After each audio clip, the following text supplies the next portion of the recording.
জগৎ থেকে 1 মার্কস থাকবে আর আপনাদের বুদ্ধিবৃত্তি এবং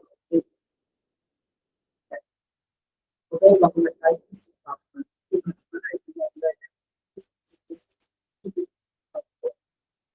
10 মার্কস আজকে আমরা এখানে 4 মার্কস কমপ্লিট করতে পারি। আমাদের ভাইয়া আপনার স্কুলের কথা স্পষ্ট না, ক্লিয়ার আসছে না। ক্লিয়ার আসতেছে না এখন? হ্যাঁ এখন ক্লিয়ার, বাট এর আগে কথাগুলো স্পষ্ট না। ভাইয়া মেবি একটু নেট প্রবলেম আছে আপনার ওইখানে, কথা স্পষ্ট বোঝা যাচ্ছে না। জি ভাইয়া। হ্যাঁ, কিছুটা নেট প্রবলেম থাকবে। এখন ঠিক আছে?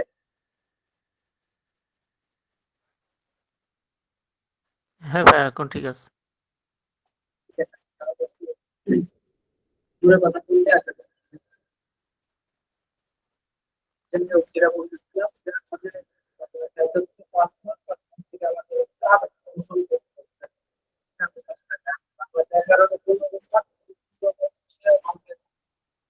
আপনি সঠিকভাবে অঙ্ক করে আসতে পারলে মার্ক দেওয়া হচ্ছে। কিন্তু বুঝতে পারছি না।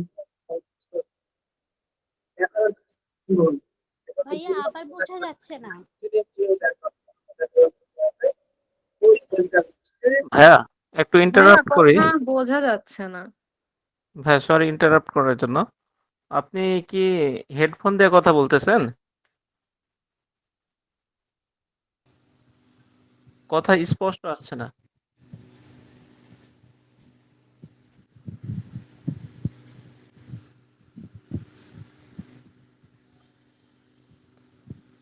এখন ঠিক আছে? জি ভাইয়া এখন ঠিক আছে। ঠিক আছে, তাহলে কোনো সমস্যা নাই। আমরা হচ্ছে বাংলা ব্যাকরণের জন্য যে 15 মার্কস, বাংলা ব্যাকরণ কিন্তু খুবই গুরুত্বপূর্ণ। 15 মার্কস থেকে আপনি খুব সহজেই 12-13 পাবেন। টোটাল জেনারেলে যে 100 মার্কস, এই 100 মার্কসকে আপনাকে মূলত 80 থেকে 85 মার্কস না পাইলে আপনি কিন্তু টিকবেন না, সহজ হিসাব মানে ভালো করবেন না। কিন্তু আমি জেনারেল এবং সাবজেক্টিভ দুইটা পার্ট একসাথে শুরু করার কারণ হচ্ছে আমাদের এই পরীক্ষা ছাড়া আরো অনেক পরীক্ষা থাকে, সেখানেও আপনার প্রিপারেশন এই প্রিপারেশনের সাথে প্রায় 70 থেকে 80% প্রিপারেশন হয়ে যাবে। বাকি 30 থেকে যে 20% ওটা আপনাকে নিজ দায়িত্বে বা অন্য কোথাও থেকে করে নিতে হবে, বা যদি আমাদের এর থেকে কোনো সুযোগ থাকে তাহলে আমরা চেষ্টা করব। তো আমরা চেষ্টা করব সবগুলো ক্লাসের একটা লেকচার নোট দিতে, এবং এবং একটা হচ্ছে ক্লাস রেকর্ড করা থাকবে, অবশ্যই রেকর্ডিংটাও দেওয়ার চেষ্টা করব। তবে আমি সবার কাছে অনুরোধ থাকবে, সবার কাছে একটা অনুরোধ, সবাই যেন নিয়মিত ক্লাসগুলো করা হয়। কারণ আমি যে কথাগুলো বলবো বা যে টিচাররা থাকবে, সেই টিচারের যে কথাগুলো বলবো, ওই কথাগুলো যদি আপনি ইনস্ট্যান্ট না শুনে না বুঝে নেন, তাহলে হচ্ছে পরবর্তীতে আপনার একটা সমস্যা হবে। আমরা আর দেরি করব না, এখন 10 বেজে গেছে, আমরা এখনই শুরু করব।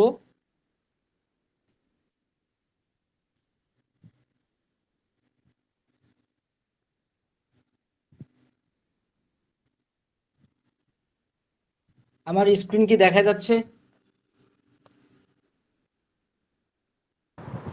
জি ভাইয়া দেখা যায়। আচ্ছা ঠিক আছে, স্ক্রিন দেখা গেলে ঠিক আছে। দেখেন,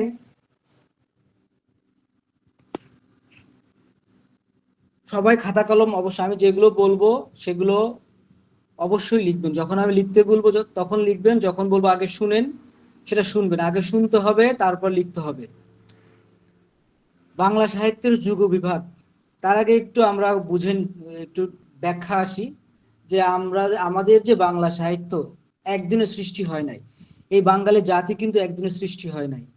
বাঙালি জাতিকে বলা হয় সংকর জাত। আমরা কিন্তু সংকর জাত, বা যদি সাহিত্যের আরো ভাষায় বলা হয় নিষাদ জাত। যদি নিচে প্রশ্ন থাকে নিচের কোনটি বাঙালি জাতিকে কোন জাতি বলা হয় বা কি জাতি বলা হয়, যদি নিষাদ থাকে তাহলে লিখবেন বাঙালি, মানে আনসার করবেন নিষাদ জাতি।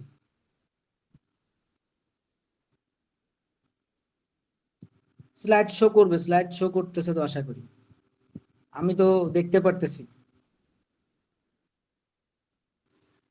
একটু বাঙালি জাতির ব্যাকগ্রাউন্ডটা একটু দেখে নিই, যে মূলত বাঙালি জনগোষ্ঠী দুই ভাগে ভাগ করা হয়। দুই ভাগে কারা? একটা হচ্ছে প্রাক আর্য বা অনার্য জাতি গোষ্ঠী, আর একটা হচ্ছে আর্য নরগোষ্ঠী। আর্য এবং অনার্য এই দুটো জিনিস একটু মাথায় রাখেন। এই আর্য পূর্ব জনগোষ্ঠীকে আবার চার ভাগে ভাগ করা হয়। এই চার ভাগটা কি? সেটা হচ্ছে নেগ্রিটো, অস্ট্রিক, দ্রাবিড় আর ভেটচিলীয়। এই চার জাতি, এই চার জাতির মিশ্রণে মূলত বাঙালি জাতিটা আসছে। প্রায় 5 থেকে 6 হাজার বছর আগে, এটা একটু লিখে রাখেন, 5 থেকে 6 হাজার বছর পূর্বে ইন্দোচীন থেকে অস্ট্রিক জাতি বাংলায় প্রবেশ করে। কত বছর আগে? 5 থেকে 6 হাজার বছর আগে পূর্ব ইন্দোচীন থেকে অস্ট্রিক জাতি বাংলায় প্রবেশ করে। এই অস্ট্রিক জাতি যখন বাংলায় প্রবেশ করে, তখন হচ্ছে নেগ্রিটোরা ছিল বাংলাদেশে, বাংলা উপমহাদেশে, ভারত উপমহাদেশ ছিল নেগ্রিটোরা। এই নেগ্রিটোদেরকে কি করে, আর তখন তো আগের যুদ্ধ বিগ্রহ সবকিছুই ছিল, যুদ্ধ বিগ্রহ হইতো। যুদ্ধ হইলে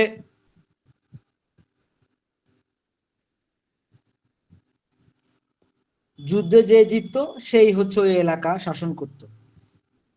প্রথম তাহলে এই ইন্দোচীন তাহলে বাঙালি জাতি থেকে প্রথম যারা আসে তারা হচ্ছে ইন্দোচীন থেকে অস্ট্রিক জাতি বাংলায় প্রবেশ করে নেগ্রিটোদের হচ্ছে পরাজিত করে।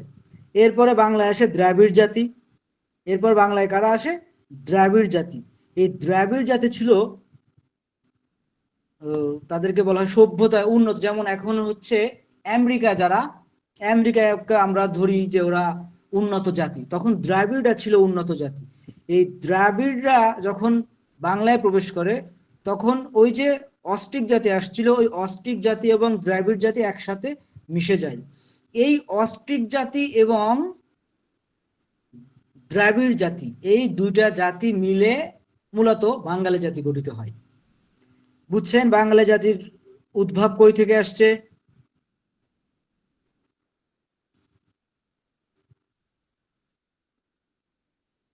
বুঝছেন সবাই?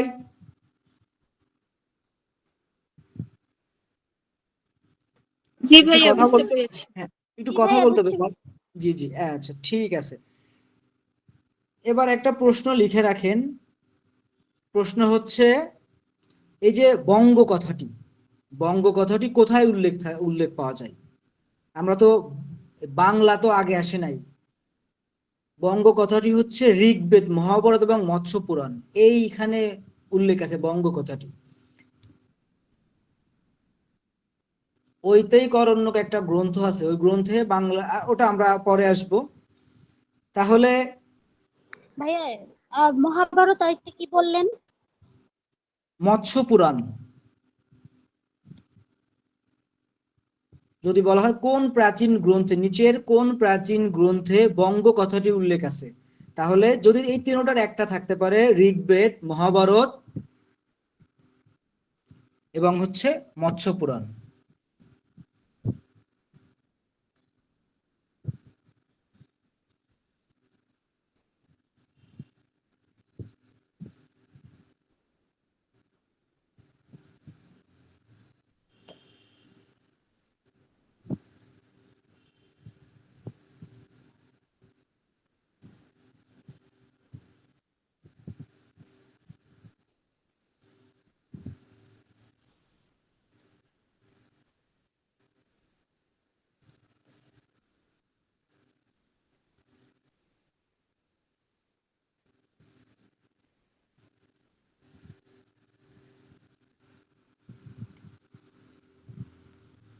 আচ্ছা, তাহলে আমরা আসি এবার একটু যুগ বিভাগে আসি। বাংলা সাহিত্যকে মূলত তিন ভাগে ভাগ করা হয়।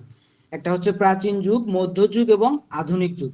প্রাচীন যুগটা কবে থেকে শুরু হয়েছে? প্রাচীন যুগ শুরু হয়েছে 650 থেকে 1200 খ্রিস্টপূর্বে। এই যদি বলা হয় প্রাচীন যুগের, প্রশ্ন আসতে পারে নিচের কোনটি প্রাচীন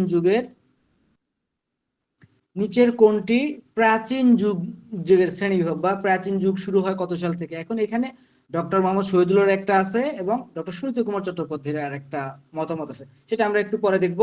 একটু লিখে রাখি, প্রাচীন যুগের হচ্ছে 650 থেকে 1200 খ্রিস্টাব্দ। প্রাচীন যুগের বৈশিষ্ট্য কি ছিল? সাহিত্যের ব্যক্তি ও সমাজ জীবন প্রধান, ব্যক্তি ও সমাজ জীবন প্রধান। আর এইখানে প্রাচীন যুগ আর একটা ছিল ধর্ম, যেটা ধর্মটা ছিল গৌণ। গৌণ মানে সাহিত্যের দুটা ভাগ ছিল, ব্যক্তি কেন্দ্রিক ছিল আর হচ্ছে ধর্ম ছিল গৌণ এখানে। আবার মধ্যযুগে যখন আসছে, মধ্যযুগের শ্রেণীবিভাগ হচ্ছে মধ্যযুগ 1201 সাল থেকে শুরু হয়ে 1800 সাল পর্যন্ত চলে মধ্যযুগ। মধ্যযুগের মাঝে আবার অন্ধকার যুগ আছে, ওটা আমরা একটু পরে দেখব। মধ্যযুগের সাহিত্যের প্রধান বৈশিষ্ট্য ছিল হচ্ছে ধর্ম নির্ভর। মূলত ধর্মকে কেন্দ্র করে মধ্যযুগে যতগুলো সাহিত্য রচনা হয়েছে সব ছিল ধর্ম নির্ভর। যেমন একজন রাখাল, সে হঠাৎ করে স্বপ্ন দেখলো, আমি এক দেবী, তাকে এসে বললো এই এটা তুমি লিখো। দেবীর কথাই সে বিভিন্ন সাহিত্য লিখছে, যেমন মঙ্গল কাব্য, মনসা মঙ্গল, ধর্ম মঙ্গল, এই মঙ্গল কাব্যগুলো মূলত ওই ধর্মর মূলত। আরো একটা ছিল এখানে অনুবাদ সাহিত্য, নাচ সাহিত্য, মার্সিয়া সাহিত্য, আরো অনেক সাহিত্য এখানে ছিল। আমরা এগুলো পরে দেখবো আরো বিস্তারিত। এখন দেখলাম হচ্ছে তাহলে প্রাচীন যুগের শ্রেণী বিভাগে প্রাচীন যুগ 650 থেকে 1200 সাল পর্যন্ত, মধ্যযুগ 1201 থেকে 1800 সাল পর্যন্ত এবং আধুনিক যুগ 1800 সাল থেকে বর্তমান। এবং এখন মূলত বলা হয় আমরা উত্তর আধুনিক যুগে বসবাস করছি। এখনো এটা স্বীকৃত হয় নাই, তবে অনেকে বলে 1990 সালের পর থেকে এখন পর্যন্ত আমরা মূলত আধুনিক যুগ শেষ হয়ে গেছে বলে ধারণা করা হয়। আমরা এখন বসবাস করছি উত্তর আধুনিক যুগে। লিখছেন এগুলা? এবার আসেন প্রাচীন যুগ। আমি এই নোটটা দিয়ে দিব আপনাদেরকে, তবে অবশ্যই খাতায় লিখতে হবে। আমি সবসময় একটা কথা বলি, যা থাকে খাতায় তার কিছুটা হলেও থাকে মাথায়। যা থাকে মাথায় তা থাকে না কখনো খাতায়, মাথায় কখনো থাকে না। আপনি একটা জিনিস যখন পড়বেন, লিখলে ওটা আপনার 70 থেকে 80% মনে থাকবে, কিন্তু ওটা এখন দেখে রাখলেন, শুনে রাখলেন, ওটা আপনি 10%-এর বেশি, 20%-এর বেশি মনে রাখতে পারবেন না।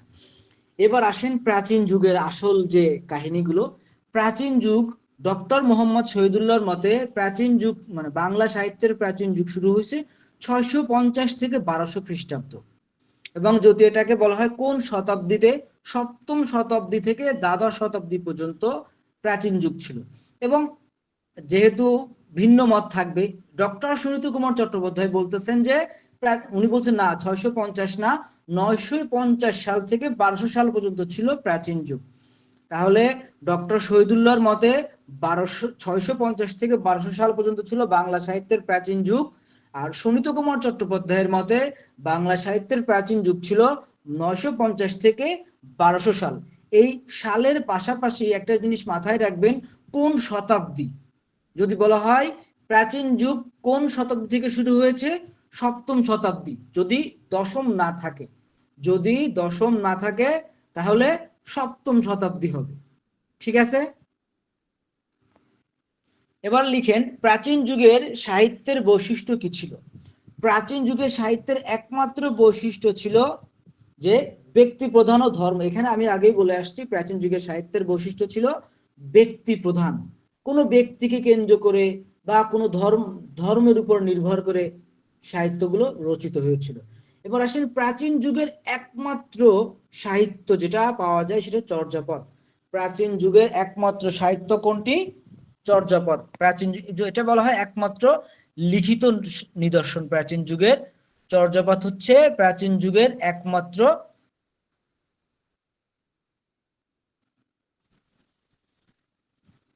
লিখিত সাহিত্য বা লিখিত নিদর্শন, বা প্রাচীন যুগের যাই বলেন না কেন, পরীক্ষায় যদি আসে প্রাচীন যুগের সাহিত্য নিদর্শন কোনটি? চর্যাপদ। ঠিক আছে? এবার আসেন চর্যাপদ নিয়ে আমরা একটু আলোচনা করি। তাহলে বাংলা সাহিত্যের আদি নিদর্শন চর্যাপদ, যা রচিত হয়েছে 1000 বছর আগে এবং আবিষ্কৃত হয়েছে 1000 বছর। এখানে কিছু জিনিস লিখা, এটা অবশ্যই লিখে রাখতে হবে। এখান থেকে এই যে 5টা স্টার দেওয়া আছে, এখান থেকে একটা এমসিকিউ পাওয়ার সম্ভাবনা আছে। বাংলা সাহিত্যের একমাত্র আদি নিদর্শন চর্যাপদ। এই চর্যাপদটা হচ্ছে কবিতা বা গানের সংকলন। পরীক্ষায় আসতে পারে চর্যাপদ কিসের সংকলন? চর্যাপদ কবিতা বা গানের সংকলন। চর্যাপদ কি? চর্যাপদ হচ্ছে কবিতা বা গানের সংকলন। তাহলে চর্যাপদ এটা আবার কাদের গানের সংকলন বা কবিতা? এই যে বৌদ্ধ ধর্ম অবলম্বীদের বা সহজিয়াদের সাধন ভোজন, এইটাকে আর একটা এমসিকিউ এখানে আসতে পারে। চর্যাপদ হচ্ছে বৌদ্ধ সহজিয়াদের ধর্মের সাধনতন্ত্র বা সাধন সাধন ভোজন যে সঙ্গীত বিভিন্ন, এখনো যে আমরা দেখেন না পালা গান, রামায়ণ গান, এই ওইরকম ছিল আগে বৌদ্ধ, তখন তখন হচ্ছে বৌদ্ধ ধর্মাবলম্বীদের একটা প্রভাব ছিল এই বাংলায়। সেজন্য তখন এরা হচ্ছে বৌদ্ধ ধর্মর সহজিয়া গানগুলো, এখন যেমন দেখেন আমরা বিভিন্ন পালা গান হয়, জারি গান হয়, এগুলো কিন্তু মধ্যযুগের সাহিত্যের একটা নিদর্শন। এই যে রামায়ণ হয়, এগুলো মধ্যযুগের নিদর্শন। আর প্রাচীন যুগের একমাত্র নিদর্শন ছিল চর্যাপদ, এবং এই চর্যাপদ লিখছে হচ্ছে বৌদ্ধ সহজিয়ারা। এবং এই চর্যাপদ মূলত পাল এবং সেন শাসনামলে, পাল শাসনামল এবং সেন শাসনামলে রচিত হয়। ঠিক আছে, পাল এবং সেন শাসনামলে মূলত এটা রচিত হয়। এবার আসেন চর্যাপদের নাম কি, চর্যাপদের নামকরণ কিভাবে করা হয়। চর্যাপদের কিছু নাম আছে, যেটা আশ্চর্য চর্যা চয়, আশ্চর্য চর্যা জয়, চর্যা চর্য বিনিশ্চয়, তারপরে হচ্ছে চর্যা গীতিকোষ, চর্যা গীতি। এই নামগুলো এই পরীক্ষায় কিন্তু আপনার ডিরেক্ট চর্যাপদ থাকবে না, পরীক্ষায় আপনার ডিরেক্ট চর্যাপদ থাকবে না। পরীক্ষায় থাকবে যে নিচের কোনটি মানে আদি যুগের মানে প্রাচীন সাহিত্যের নিদর্শন।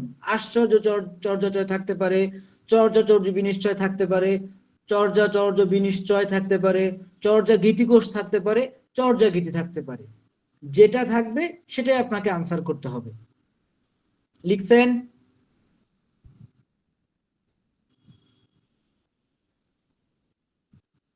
একটু উত্তর করবেন লেখা হয়েছে কিনা। জি ভাইয়া লিখছি। আচ্ছা, এবার আসেন এই যে চর্যাপদটা, তো পাল আমলে, সে পাল আমল কত সালে সে চর্যাপদ মূলত আবিষ্কার হয়েছে 650 থেকে 1200 খ্রিস্টাব্দে এর মাঝে, অথবা 950 থেকে 1200 খ্রিস্টাব্দে সুনীত কুমার চট্টোপাধ্যায়ের মতে। কিন্তু চর্যাপদ আবিষ্কার করা হয়েছে 1907 সালে। তাহলে এই 1907 সালে চর্যাপদ আবিষ্কার করা হয়েছে, এটা কিভাবে আবিষ্কার করা হয়েছে?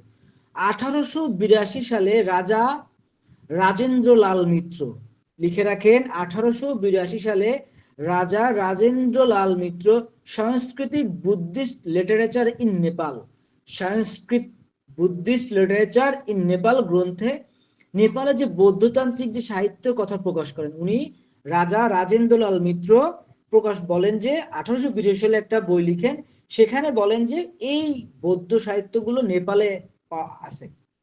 এই গ্রন্থটি সবচেয়ে বেশি, এই গ্রন্থটি পাঠ করছে কে? হরপ্রসাদ শাস্ত্রী। দেখেন এই হরপ্রসাদ শাস্ত্রীর উপাধি হচ্ছে মহামহোপাধ্যায়। পরীক্ষায় আসতে পারে হরপ্রসাদ শাস্ত্রীর উপাধি কি? হরপ্রসাদ শাস্ত্রীর উপাধি হচ্ছে মহামহোপাধ্যায়। এই মহামহোপাধ্যায় উপাধিটা কারা দেয়, কেন দেয়? মহামহোপাধ্যায় উপাধিটা দেয় হচ্ছে তখনকার ব্রিটিশরা তাকে মহামহোপাধ্যায় উপাধি দেয়, কারণ হচ্ছে সে চর্যাপদ আবিষ্কার করে। এই চর্যাপদ আবিষ্কারের কারণে তাকে মহামহোপাধ্যায় উপাধি দেয়। পরীক্ষায় এটা এখান থেকে প্রশ্ন আসতে পারে, হরপ্রসাদ শাস্ত্রী কত সালে চর্যাপদ আবিষ্কার করে? 1907 সালে। কতবার যায় সে নেপালে? কতবার যায় সে নেপালে? মূলত 2বার যায়। 1990 অথবা 1992 সালে সে একবার নেপালে যায়। তখন যে সে নেপালে যে কিছু পায় না। 1882 সালে যখন সে বইটা পড়ছে, এই বইটা পড়ার পরে সে নেপালে গেছে। 1990 বা 92 সালের দিকে সে একবার নেপালে গেছে। নেপালে যে সে কিছু না পেয়ে হতাশ হয়ে ফিরে আসছে। আবার 1907 সালে আবার নেপালে গেছে। নেপালে যে নেপালের রয়্যাল লাইব্রেরিতে 4টা বই পায়, গ্রন্থ আবিষ্কার করেছে। পরীক্ষায় আসতে পারে চর্যাপদ কোথায় পাওয়া যায়? চর্যাপদ নেপালের রয়্যাল লাইব্রেরিতে পাওয়া গেছে, নেপালের রয়্যাল লাইব্রেরিতে।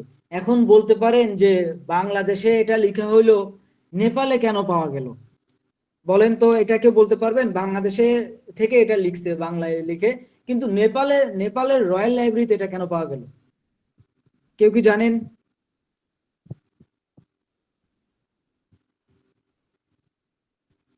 কেউ জানেন না?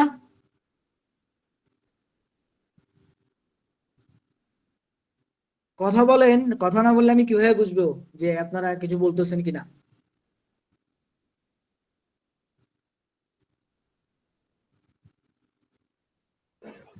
না ভাইয়া, না ভাইয়া। হ্যাঁ, আপনি একটু স্লাইড শো করলে ভালো হয় আমাদের দেখতে।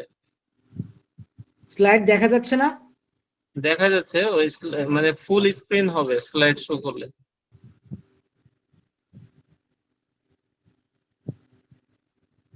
এবার ঠিক আছে?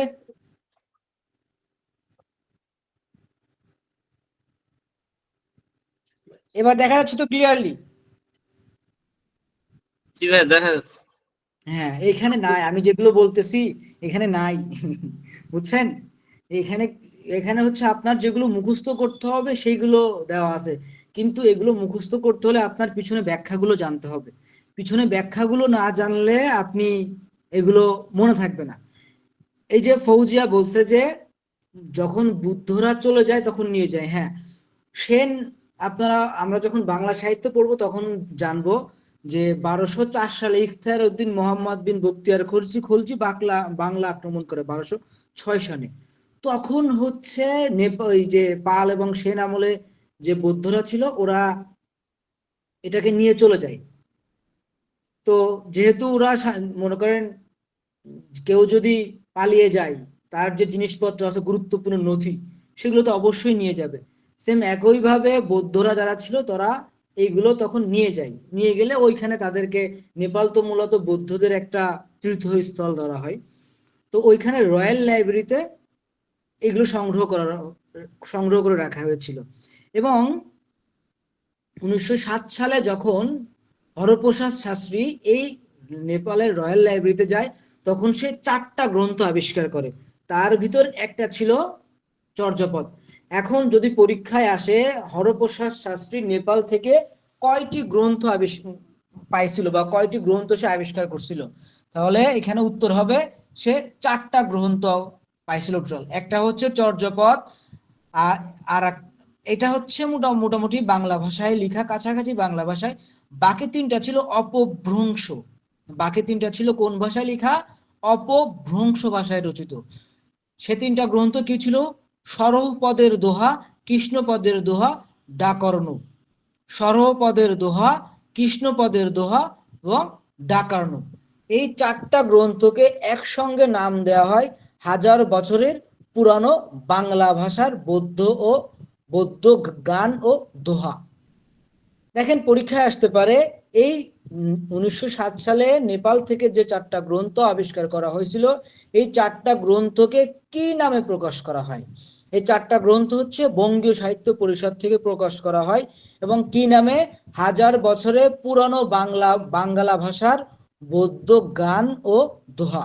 তাহলে কি নামে প্রকাশ করা হয়? 1000 বছরে পুরনো বাংলা ভাষার বৌদ্ধ গান ও দোহা, এই নামে প্রকাশ করা হয়। এটা অবশ্যই পরীক্ষায় আসে, অনেকবার বিসিএস এ আসছে এবং বিভিন্ন চাকরির পরীক্ষায় এই প্রশ্নটা আসছে।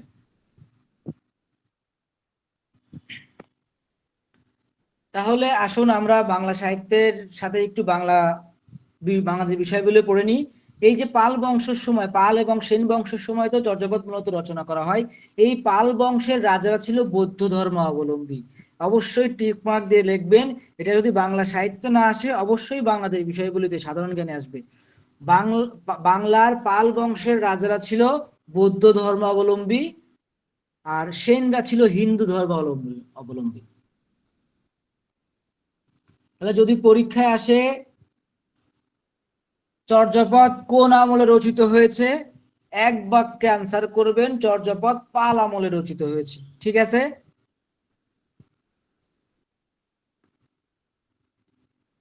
বুঝছেন সবাই? তাহলে এই চর্যাপদের মূলত এই অর্থটা কি? চর্যাপদের অর্থ হচ্ছে, চর্য মানে আচরণীয়, আর আচার্য মানে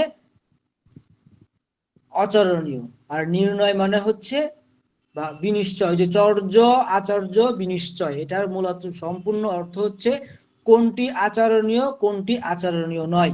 চর্যাচর্য বিনিশ্চয়ের অর্থ হচ্ছে কোনটি আচরণীয় কোনটি আচরণীয় নয়। এই নাম আর অর্থ কি? এটা হচ্ছে বৌদ্ধরা দের ক্ষেত্রে কোনটি মানে কোনটি করা উচিত কোনটি করা উচিত না, বৌদ্ধদের কোনটি করা উচিত এবং কোনটি করা উচিত না, এটাকে মূলত বলা হয় চর্যাচর্য বিনিশ্চয়। ঠিক আছে, এটি লিখে রাখেন, অবশ্যই লিখে রাখবেন যে কোনটি আচরণীয় কোনটি আচরণীয় নয়। চর্যাচর্য বিনিশ্চয়ের অর্থ হচ্ছে কোনটি আচরণীয় কোনটি আচরণীয় নয়।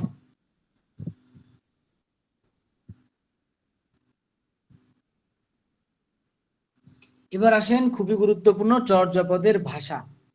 এই চর্যাপদের ভাষাটা কি? ডক্টর মোহাম্মদ শহীদুল্লাহর মতে একটা, তারপরে সুনীত কুমার চট্টোপাধ্যায়ের মতে আর একটা। এবার আসেন আমরা একটু ভাষা নিয়ে আলোচনা করি।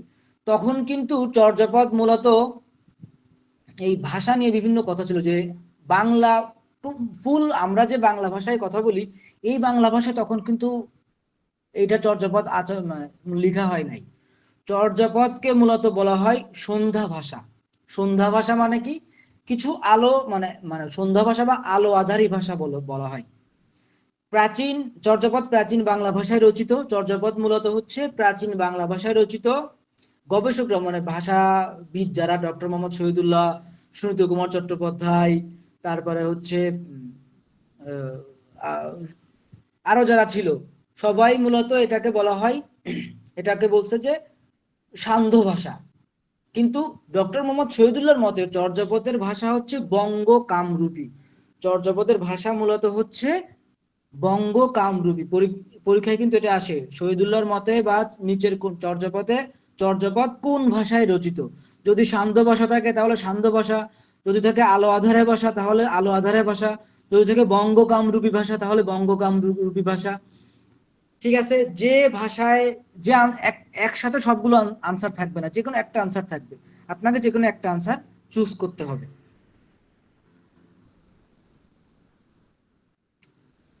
তানভীর, আপনি এখানে আছেন? তানভীর আহমেদ তামিম। জি ভাই, আছে ভাই। হ্যাঁ, আপনি একটু ওই যে গ্রুপটাতে যদি একটু মেসেজ দেন, যদি কেউ জয়েনের জন্য রিকোয়েস্ট দেয় যেন গ্রুপে মেসেজ দেয়, কারণ আমি এখানে দেখতে পারবো না, আমার এখানে রিকোয়েস্ট আসবে না। আচ্ছা আচ্ছা, ঠিক আছে। দেখেন আমরা একটু দ্রুত আগাবো, কারণ আমরা যদি দ্রুত না আগাই তাহলে আমরা 2 ঘন্টা শেষ করতে পারবো না। তাহলে চর্যাপদের ভাষা কি? চর্যাপদের ভাষা হচ্ছে ডক্টর মোহাম্মদ শহীদুল্লাহর মতে বঙ্গ কামরূপী, এবং ভাষাবিদদের মতে সান্ধ্য ভাষা বা আলো আধারী ভাষা বা সন্ধ্যা ভাষা। সন্ধ্যা ভাষা বলতে কি বুঝায়? যে দেখেন, সন্ধ্যা বলতে আমাদের রাতও না, আবার এখন আলো আছে আবার অন্ধকার হয়ে গেছে, এই জন্য বলা হয় আলো আধারী ভাষা। এবার আসেন, এই চর্যাপদটা কোন ছন্দে রচিত? চর্যাপদটা আধুনিক মতে হচ্ছে মাত্রাবৃত্ত ছন্দ। আধুনিক যে ভাষা সেই ভাষার মতে হচ্ছে মাত্রাবৃত্ত ছন্দে রচিত। কোন ছন্দে রচিত? কেউ একটু বলেন। মাত্রাবৃত্ত ছন্দে রচিত। মাত্রাবৃত্ত ছন্দে রচিত, ঠিক আছে, মাত্রাবৃত্ত ছন্দে রচিত। আচ্ছা, এবার আসেন, এই চর্যাপদগুলোকে মুনি দত্ত টিকার মাধ্যমে ব্যাখ্যা করেছেন। এটা কিন্তু বিসিএস এ মিনিমাম 7-8 বার আসছে বিভিন্ন বিসিএস এ, যে চর্যাপদের টিকাগুলো কে ব্যাখ্যা করছে। চর্যাপদের টিকাগুলো ব্যাখ্যা করছে মুনি দত্ত, এবং এই ব্যাখ্যাটা করছে সংস্কৃত ভাষায়। ব্যাখ্যাটা করছে হচ্ছে মূলত সংস্কৃত ভাষায়। এবার আসেন চর্যাপদের পদ সংখ্যা। চর্যাপদে টোটাল কতটি পদ? চর্যাপদে ডক্টর শহীদুল্লাহর মতে 50টি, এবং সুনীত কুমার চট্টোপাধ্যায় এবং অন্যান্যদের মতে হচ্ছে 51টি। তাহলে পরীক্ষায় যেটা আসবে ওটা আমাদের আনসার করতে হবে। তাহলে লিখে রাখেন, চর্যাপদে মোট পদ ছিল 51টি। চর্যাপদে মোট পদ ছিল 51টি, তার মাঝে 46.5টি মূলত হচ্ছে 46টি মোট পদ পাইছে, এবং একটা 23 নম্বর পদটি খণ্ডিত আকারে 6 লাইন পাওয়া গেছে, আর বাকিগুলো পাওয়া যায় না। চর্যাপদ মূলত হচ্ছে 10 লাইনের লেখা একটা কবিতা বা গান যেটা বলেন। তাহলে চর্যাপদে মোট মোট পদ ছিল 51টি এবং তার ভিতর পাওয়া গেছে 46.5টি। 23 নম্বর পদটি হচ্ছে 23 নম্বর পদটি খণ্ডাকারে পাওয়া গেছে। আর কোন কোন পদটি পাওয়া যায় নাই? 24, 25 এবং 48 নাম্বার, এই 3টি পদ পাওয়া যায় নাই। পরীক্ষায় কিন্তু আসে কোন পদটি চর্যাপদে পাওয়া যায় নাই, 24, 25 এবং 48। আবার প্রশ্ন আসে কোন পদটি খণ্ডাকারে বা খণ্ডিত আকারে পাওয়া গেছে, সেটা হচ্ছে 23 নম্বর পদটি। ডক্টর শহীদুল্লাহর মতে পদ সংখ্যা 50টি, সুকুমার সেনের মতে পদ সংখ্যা 50টি। ডক্টর শহীদুল্লাহর মতে 50টি আর সুকুমার সেনের মতে 51টি। এখানে ভুল লেখা আছে, একটু কারেকশন করে নেবেন। সুকুমার সেনের মতে পদ সংখ্যা হচ্ছে 51টি। ঠিক আছে, এবার আসেন চর্যাপদের কবির সংখ্যা। চর্যাপদে মোট কবি 24 জন। চর্যাপদে মোট কবি 24 জন আর ডক্টর শহীদুল্লাহর মতে 23 জন। এবার আসেন এই একজন কই থেকে আসলো? লাড়িডম্বি পা নামে একজন কবি আছে। এই আচ্ছা বলেন তো, পা মানে কি? আপনার হাত, এই যে আমাদের পা, এটা কি বলতে মনে হয়? এই যে প্রত্যেকের নামে একটা লাড়িডম্বি পা, কান্ন পা, হ্যাঁ, সরহ পা, এদের নামের শেষে পা কেন? কে বলতে পারবেন? ভাইয়া এটা হচ্ছে যে পাদও হবে, মানে যারা পদ রচনা করে তাদের তো পাদও বলা হয়, তো সংক্ষেপে এটা পা। হ্যাঁ, এই পা বলতে বলা হয় কবি, আর পাদ মানে হচ্ছে কবিতা। এই যে জি লুই পা, ভাইয়া, লুই পা, কান্ন পা, কান্ন যারা পা পদ এখানে। রচনা। হ্যাঁ, চর্যাপদে এই যে কান্ন পা মানে কবি লুই, এখানে কবি লুই না লিখে পিছনে লিখে পা। আবার নিজের হাত পা ভাইবেন না, এটা আবার ভুল হয়ে যাবে। পা লিখে রাখছে, আবার পাদও বলতে আপনারা আবার অন্য কিছু ভাইবে বসেন না, ঠিক আছে? চর্যাপদে মোট 24 জন কবি পাওয়া যায়, একজন কবির পদ পাওয়া যায় নাই, তার নাম হচ্ছে তন্ত্রীপা। এই যে লারিডম্বি পা নামে একজন কবি, ও শুধু মনে করেন নাম লিখে রাখছে, আর পিছনে কিছু নাই। এই জন্য ডক্টর শহীদুল্লাহ বলে যে ওর নাম লিখা আছে, ওর কোনো কবিতা নাই, ওকে আমি কবি হিসেবে মানি না। কিন্তু সুকুমার সেন বলে যেহেতু চর্যাপদে তার নাম উল্লেখ আছে, এজন্য আমি ওকে কবি হিসেবে ধরি। ঠিক আছে, তাহলে ডক্টর শহীদুল্লাহর মধ্যে 23 জন, ডক্টর সুকুমার সেনের মধ্যে 24 জন। এই কনফিউশন গুলো কিন্তু মাথায় রাখা যাবে না, এই কনফিউশন গুলো অবশ্যই ক্লিয়ার করে পরীক্ষা হলে যাইতে হবে। আপনাকে পরীক্ষায় আসছে চর্যাপদে মোট কবির সংখ্যা কতজন, দুইটা আনসার কিন্তু থাকবে না, হয় 24 থাকবে না হয় 23 থাকবে। পরীক্ষায় থেকে থাকবে 24, 26, 27, 28, 23 থাকবে না, যে কোনো একটা আনসার থাকবে। হ্যাঁ, যদি উল্লেখ করে দেয় ডক্টর শহীদুল্লাহর মতে পদকর্তা কতজন, তখন অবশ্যই 23 জন। ডক্টর সুকুমার সেনের মতে পদকর্তা কতজন, তখন 24 জন। ঠিক আছে, এইখানে কবিদের বিশেষ বিশেষ কবিদের নাম দেওয়া আছে, এগুলো আপনারা পেয়ে যাবেন। এবং একটা বিষয়, এই যে পদকর্তা বা যারা পদ লিখছে, যারা কবিতাগুলো লিখছে বা যে গানের গুলো লিখছে, তারা সবাই ছিল বৌদ্ধ সহজে বা বৌদ্ধ ধর্মের সাধক ছিল। ওই যে এখনকার যারা যারা আপনারা মনে করেন সাধন সাধন করে, যে বিভিন্ন সাধু, তারা ওই রকম সাধু ছিল।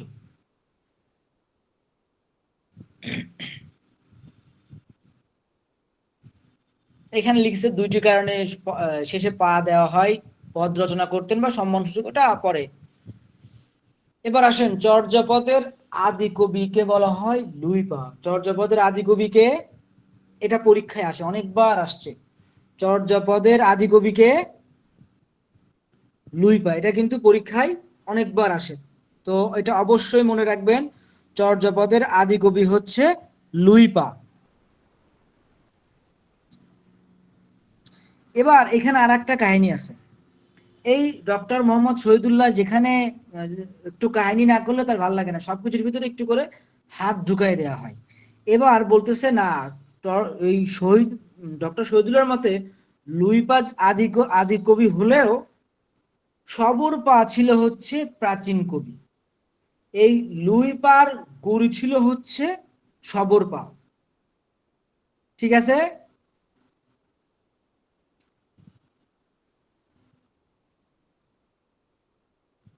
ওকে, এবার আসেন কিছু গুরুত্বপূর্ণ দেওয়া আছে, এটা আমরা নিজেরা পড়ে নিব। সর্বাধিক পদ রচয়িতা কে? সবচেয়ে বেশি পদ রচয়িতা হলো কান্নপা। পরীক্ষায় আসে চর্যাপদে সব থেকে বেশি পদ কে রচনা করেছে? সব থেকে বেশি পদ রচনা করেছে হচ্ছে কান্নপা। সব থেকে বেশি পদ রচনা করেছে কান্নপা। তিনি পদ রচনা করেছে টোটাল 13টি। টোটাল 13টি। আর কান্নপা থাকতে হচ্ছে নওগাঁর সোমপুর বিহারে, এটা আপাতত দরকার নাই। ভুসুকুপা, আসেন এই ভুসুকুপা কান্নপার পরে দ্বিতীয় পদ রচনা করেছে ভুসুকুপা। তার রচনার পদ হচ্ছে 8টি। সে টোটাল 8টি পদ রচনা করেছেন। এই ভুসুকুপা নিজেকে বাঙালি বলে পরিচয় দিয়েছে। তার একটা কবিতার ভিতরে একটা লাইনের ভিতরে লিখছে আজি ভুসুকু বাঙালি বলিয়া। তার একটা ডিরেক্ট সে নিজেকে বাঙালি বলে পরিচয় দিয়েছেন। তাহলে যদি পরীক্ষায় আসে চর্যাপদের কোন কবি নিজেকে বাঙালি বলে দাবি করেন, সেটা হচ্ছে ভুসুকুপা। ভুসুকুপা নিজেকে বাঙালি কবি বলে দাবি করেন। এটা একটা তার বিখ্যাত উক্তি, আপন মাংস হরিণী বই। এই দেখেন চর্যাপদের কি ছিল লেখাগুলো, যে আপনা মাংস হরিণা বৈরী। এটা অর্থ হচ্ছে হরিণ নিজেই তার নিজের শত্রু। এটা বলেন তো কেন হরিণ নিজেই তার নিজের শত্রু কেন? হ্যাঁ, এখানে হচ্ছে যে হরিণের মাংস অনেক টেস্ট, তো হুম, বনের যারা বাঘ আছে, সিংহ আছে, এই হরিণকে তার জন্যই বেশি বেশি শিকার করে, তার মাংস টেস্ট হ্যাঁ, হওয়ার জন্য। তার হ্যাঁ, জন্যই তার মাংসটা তার জন্যই জীবনের জন্য ঝুঁকি। হ্যাঁ, এই যে হরিণের মাংস খুবই সুস্বাদু, টেস্টি। আপনিও কিন্তু চান হরিণের মাংস খাইতে। তো এই জন্য এই যে ভুসুকুপা বলে গেছে আপনা মাংস হরিণা বৈরী। এখানে কিন্তু এই হরিণকে বলতে বলা হয় একটা, এটা একটা প্রবাদ বাক্য, প্রবাদ প্রবচন। কিন্তু এছাড়া আরো কিছু ব্যাখ্যা আছে। সেটা কি, আপনি নিজের জন্য নিজেই শত্রু, নিজেই নিজের শত্রু। কেন? যখন আপনি অনেক বেশি ফেমাস হয়ে যাচ্ছেন, তখন আপনার অনেক শত্রু সৃষ্টি হচ্ছে, তখন আপনি নিজেই আপনার জন্য শত্রু। বুঝছেন? সরপা আছে, তারপরে হচ্ছে সব কুক্কুরি পা। এই যে আর একটা জিনিস, এই কুক্কুরি পাকে বলা হয় মহিলা কবি। এটা একটু এগুলো লিখে রাখেন, যে কুক্কুরি পা তার রচনা আসলে কবিতাতে আসলে তার কবি পরিচিত নাই। তবে তার কবিতার মাঝে গবেষকগণ ধরে নিছে তার কবিতার মাঝে একটা মেয়েদের যে লেখার একটা ভাব। যেমন ধরেন আমরা সাধারণত ছেলেদের হাতের লেখা খারাপ হয়, মেয়েদের হাতের লেখা ভালো হয়। তো ওই বা তার একটা ছন্দ থাকে, মেয়েদের কবিতা লেখার ছন্দ একরকম থাকে, ছেলেদের কবিতা লেখার ছন্দ একরকম থাকে। ওই ছন্দ মিলায়ে ধরে নিছে যে কুক্কুরি পা মহিলা কবি। ঠিক আছে?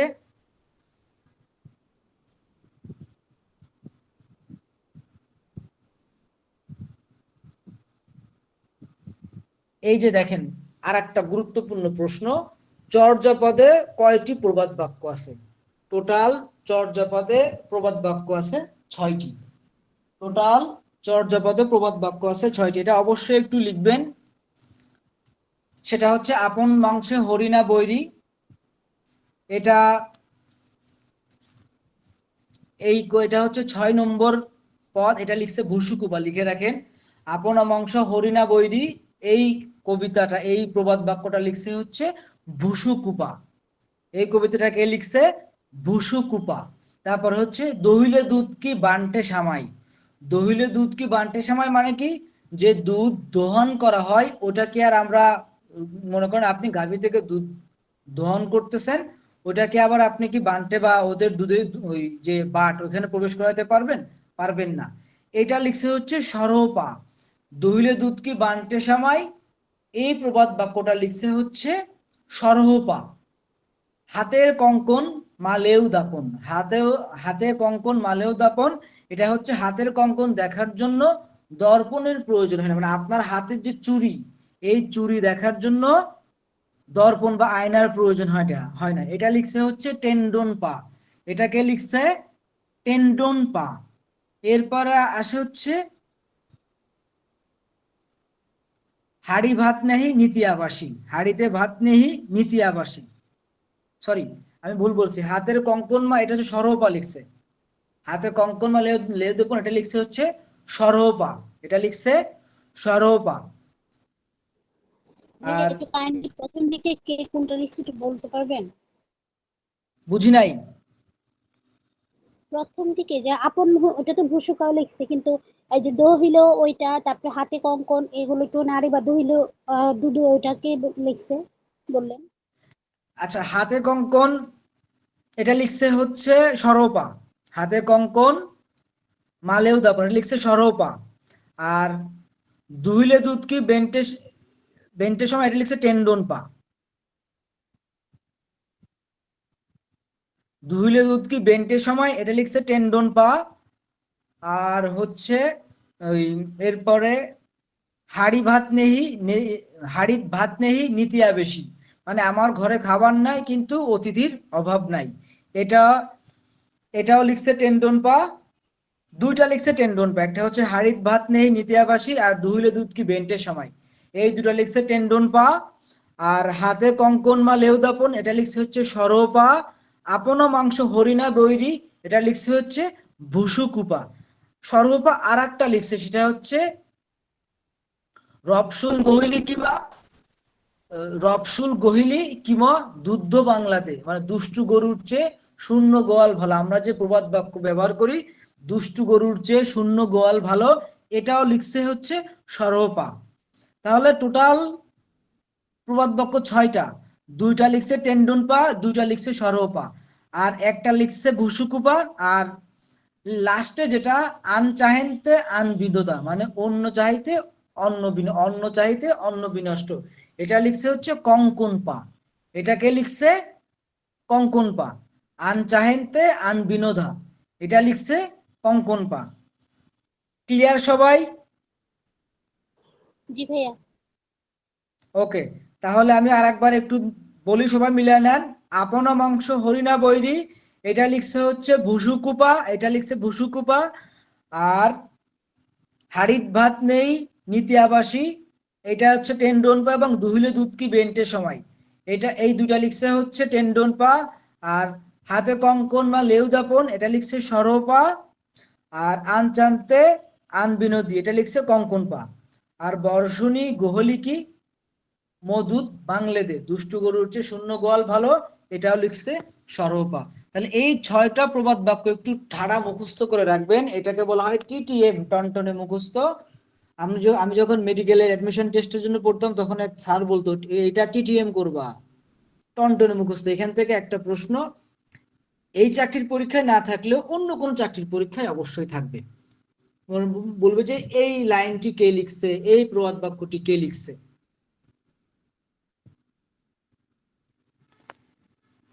ঠিক আছে, তাহলে বুঝছেন। এবার আসেন চর্যাপদের আরো কিছু জিনিস বাদ আছে, সেটা নিয়ে আমরা একটু আলোচনা করি। সেটা হচ্ছে চর্যাপদের ভাষা নিয়ে আলোচনা। চর্যাপদের ভাষা নিয়ে ডক্টর সুনীত কুমার চট্টোপাধ্যায় একটা গ্রন্থ লিখছে, সেটা হচ্ছে origin and development of Bangla language. একটু লিখে রাখেন, চর্যাপদের ভাষা নিয়ে আলোচনা করছেন ডক্টর সুনীত কুমার চট্টোপাধ্যায়।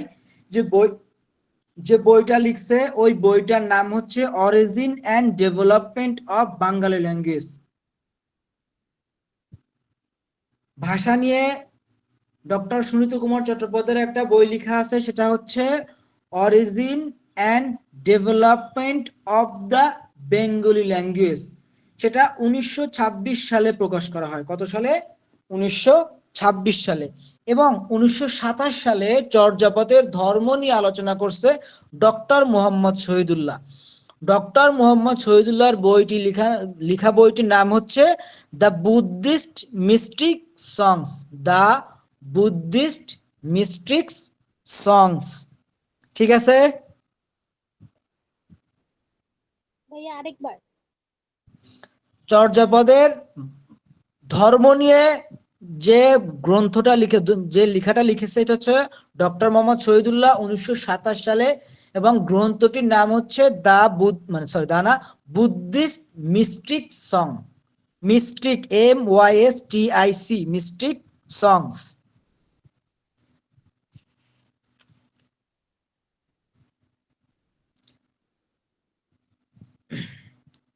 ঠিক আছে। এবার আসেন কত সালে? 1927 সালে। 1926 সালে হচ্ছে ডক্টর সুনীত কুমার চট্টোপাধ্যায় লিখছে, origin and development of the Bengali language 1926 সালে। আর ডক্টর মোহাম্মদ শহীদুল্লাহ ধর্ম নিয়ে লিখছে 1927 সালে। যদি পরীক্ষায় প্রশ্ন আসে ভাষা নিয়ে, চর্যাপদের ভাষা নিয়ে প্রথম গ্রন্থ কে লিখছে, ডক্টর সুনীত কুমার চট্টোপাধ্যায়। আর ধর্ম নিয়ে কে লিখছে, ডক্টর মোহাম্মদ শহীদুল্লাহ। এইখানে দুজন কিন্তু মারামারি করে না। আর এইখানে এসে দুজন আলাদা আলাদা লিখছে। সুনীত কুমার চট্টোপাধ্যায় লিখছে ভাষা নিয়ে, আর ডক্টর মোহাম্মদ শহীদুল্লাহ লিখছে ধর্ম নিয়ে।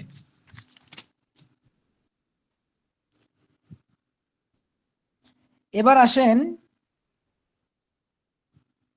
নব্য চর্যাপদ আছে কিছু। এই চর্যাপদের পাশেও কিছু জিনিস একটু জেনে রাখতে হয়। নব্য চর্যাপদ এর আগে একটু শুনেন। নব্য চর্যাপদ হচ্ছে এই চর্যাপদের মতন কিছু রচনা। হ্যাঁ, এটা 1963 সালে ওই নেপাল এবং তারাইন থেকে লিখেন 1963 সালে শশীভূষণ দাশগুপ্ত। 1963 সালে শশীভূষণ দাশগুপ্ত নেপাল ও তারাই ভূমি থেকে 250টি পদ আবিষ্কার ও সংগ্রহ করেন। নব্য চর্যাপদটা কে আবিষ্কার করতেছে? শশীভূষণ দাশগুপ্ত। কত সালে? 1963 সালে। কোথা থেকে? নেপাল ও তারাই ভূমি থেকে। কতটি পদ আবিষ্কার করছে? 250টি। এই সেখান থেকে 100টি পদ তিনি বাছাই করে কলকাতা বিশ্ববিদ্যালয় থেকে প্রকাশের উদ্যোগ গ্রহণ করলেও তিনি মারা যান। পরবর্তীতে ডক্টর অসিত কুমার বন্দ্যোপাধ্যায় 1988 সালে কলকাতা বিশ্ববিদ্যালয় থেকে নব্য চর্যাপদ নামে প্রকাশ করেন। ভাইয়া ওই যে 100 পদ যে বললেন ওই থেকে শশীভূষণ দাশগুপ্ত 1963 সালে নব্য চর্যাপদ আবিষ্কার করেন নেপাল ও তারাই ভূমি থেকে। সেখান থেকে 250টি পদ সে পায়। ওই 250টি পদ থেকে বাছাই করে 100টি পদ সে নেন। যে এই 100টি মূলত বাংলা ভাষার সাথে মিলে। কিন্তু কলকাতা বিশ্ববিদ্যালয় থেকে প্রকাশের উদ্যোগ নিলেও তিনি মারা যান।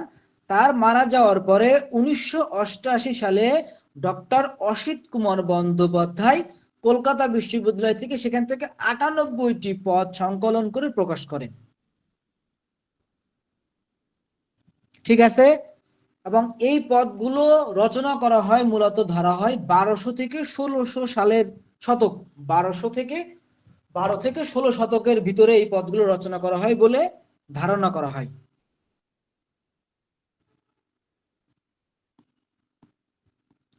তাহলে চর্যাপদ দিয়ে মোটামুটি এইগুলোই, এর থেকে আর কিছু আসে না। তারপরও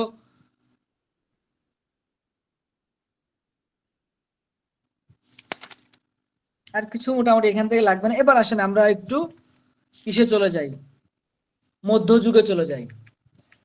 দেখেন মধ্যযুগের শুরুতেই এখানে আবার মধ্যযুগকে ভাগ করা হয়েছে কি? অন্ধকার যুগ। এই অন্ধকার যুগটা আমি মানি না, বিভিন্ন সাহিত্যিকরাও মানে না। অন্ধকার যুগ কেন বলা হয়? অন্ধকার যুগ বলা হয় কারণ এই সময়ে বাংলা ভাষায় কোনো পদ রচনা হয় নাই। এই সময়ে বাংলা সাহিত্যের কোনো পদ রচনা হয় নাই। কেন রচনা হয় নাই বলেন তো, কে বলতে পারবেন? এই সময় কেন অন্ধকার যুগ কেন বলা হয় এই সময়টাকে?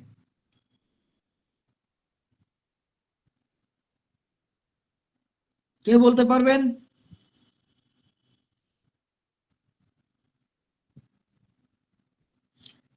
আমি বলে দিই, আপনারা কেউ কথা বলেন না।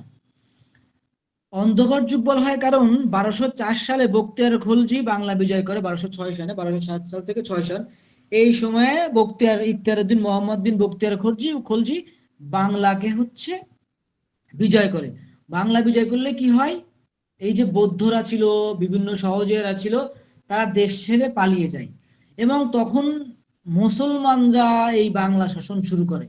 যেহেতু বাংলা শাসন মুসলমানরা শুরু করে, এই শুরু করার ফলে কি হয়, তখন কে সাহিত্য লিখবে? দেখেন এখন বাংলাদেশের যে সময়টা চলছে, এখন কিন্তু বাংলাদেশে নতুন কোনো সাহিত্য আসলে ওইভাবে সৃষ্টি হচ্ছে না। এখন একটা দেশে অস্থিতিশীল অবস্থা বিরাজ করতেছে, আবার স্থিতিশীল হইলেই আবার দেখবেন নতুন নতুন সাহিত্য আসতেছে, বা সাহিত্য যেগুলো লেখা হচ্ছে সেগুলো হয়তো প্রকাশ করা হচ্ছে না। তখনও সেম একই অবস্থা, তখন ছিল বিভিন্ন হিন্দু বৌদ্ধ খ্রিস্টানরা তখন এই বাংলায় ছিল, কিন্তু মুসলিমরা যখন শাসন গ্রহণ করলো তখন ওই হিন্দু বৌদ্ধ খ্রিস্টানরা, যারা সাহিত্যিকরা ছিল মূলত, তারা দেশ ছেড়ে পালিয়ে যায়। সাহিত্যিকরা দেশ ছেড়ে পালিয়ে যাওয়ার ফলে নতুন কোনো সাহিত্য সৃষ্টি করা হয় নাই। যেহেতু নতুন কোনো সাহিত্য সৃষ্টি হয় নাই, তাহলে আমরা পাই নাই। তারপরেও তাহলে একটু লিখে রাখেন, 1201 থেকে 1350 এই সময়টাকে বাংলা সাহিত্যের অন্ধকার যুগ বলা হয়। 1201 থেকে 1350 এই সময়টাকে বাংলা সাহিত্যের অন্ধকার যুগ বলা হয়। অন্ধকার যুগ বলা হয় কেন? এই সময়ে বাংলা সাহিত্যের কোনো সাহিত্যিক নিদর্শন পাওয়া যায় নাই, বা বাংলা ভাষায় বা বাংলা ভাষাতে লেখা কোনো সাহিত্য পাওয়া যায় না বলে এটাকে বলা হয় অন্ধকার যুগ। এখন যেহেতু সাহিত্য রচনা হয় না, তারপরেও কিছু সাহিত্য এখানে রচনা হয়েছে।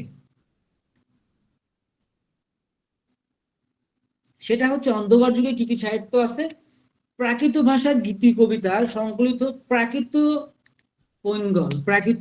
পৈঙ্গল। এই প্রাকৃত পৈঙ্গল হচ্ছে কে লিখে? শ্রীহর্ষ। প্রাকৃত পৈঙ্গলটা মূলত লিখে হচ্ছে শ্রীহর্ষ।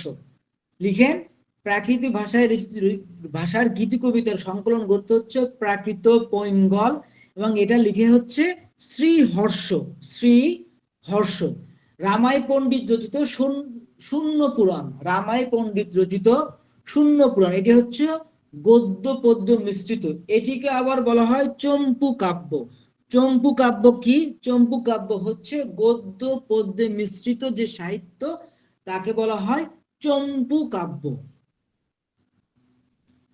এবার আসেন শূন্য পুরাণ কে লিখছে? রামাই পণ্ডিত। হলায়ত মিশ্র রচিত শেখ শুভোদয়। এই শেখ শুভোদয় কে লিখছে? হলায়ুদ মিশ্র। দেখেন এখানে প্রাকৃত পৈঙ্গল লিখছে শ্রীহর্ষ, রামাই পণ্ডিতের শূন্য পুরাণ, হলায়ুদ মিশ্রের হচ্ছে শেখ শুভোদয়। ঠিক আছে, এই তিনটা বিসিএস পরীক্ষা সহ বিভিন্ন পরীক্ষায় অনেকবার আসছে।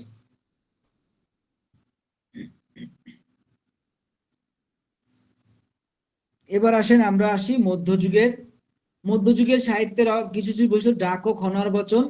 এই ডাক ও খনার বচন সম্পর্কে মাঝে মাঝে গত বিসিএস 46 বিসিএস সম্ভবত একটা প্রশ্ন আসছে যে এই খনার বচন কি, বা খনার বচন এই টাইপের একটা প্রশ্ন আসছে।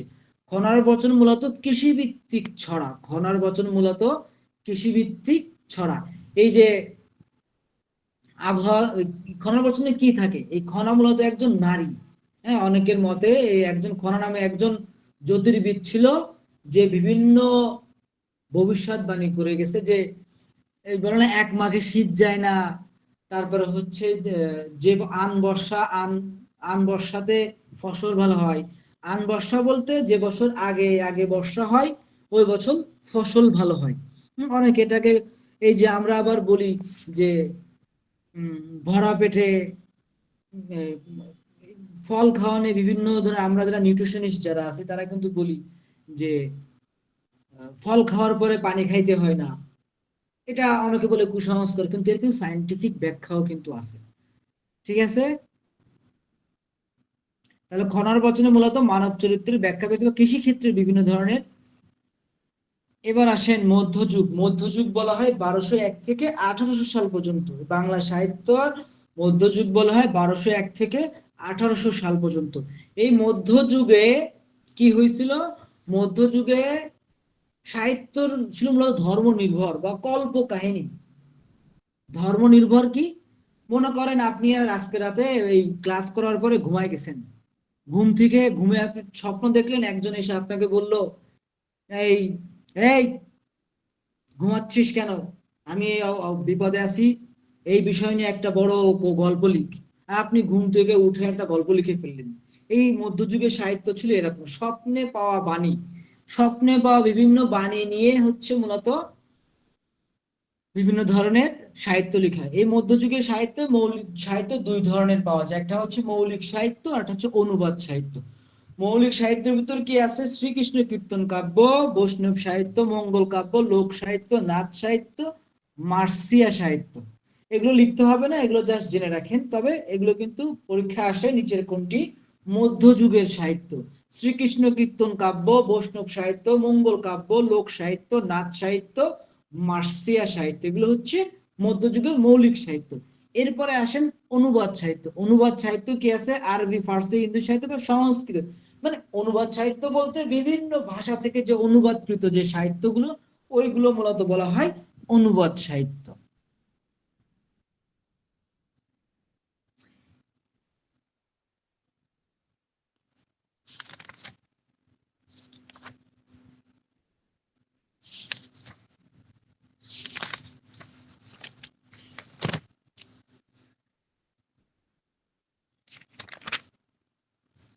আসেন আমরা তাহলে একটু শ্রীকৃষ্ণ কাব্য কীর্তনে যাই, একটু শ্রীকৃষ্ণ কীর্তন কাব্য পড়ে আসি, ঠিক আছে?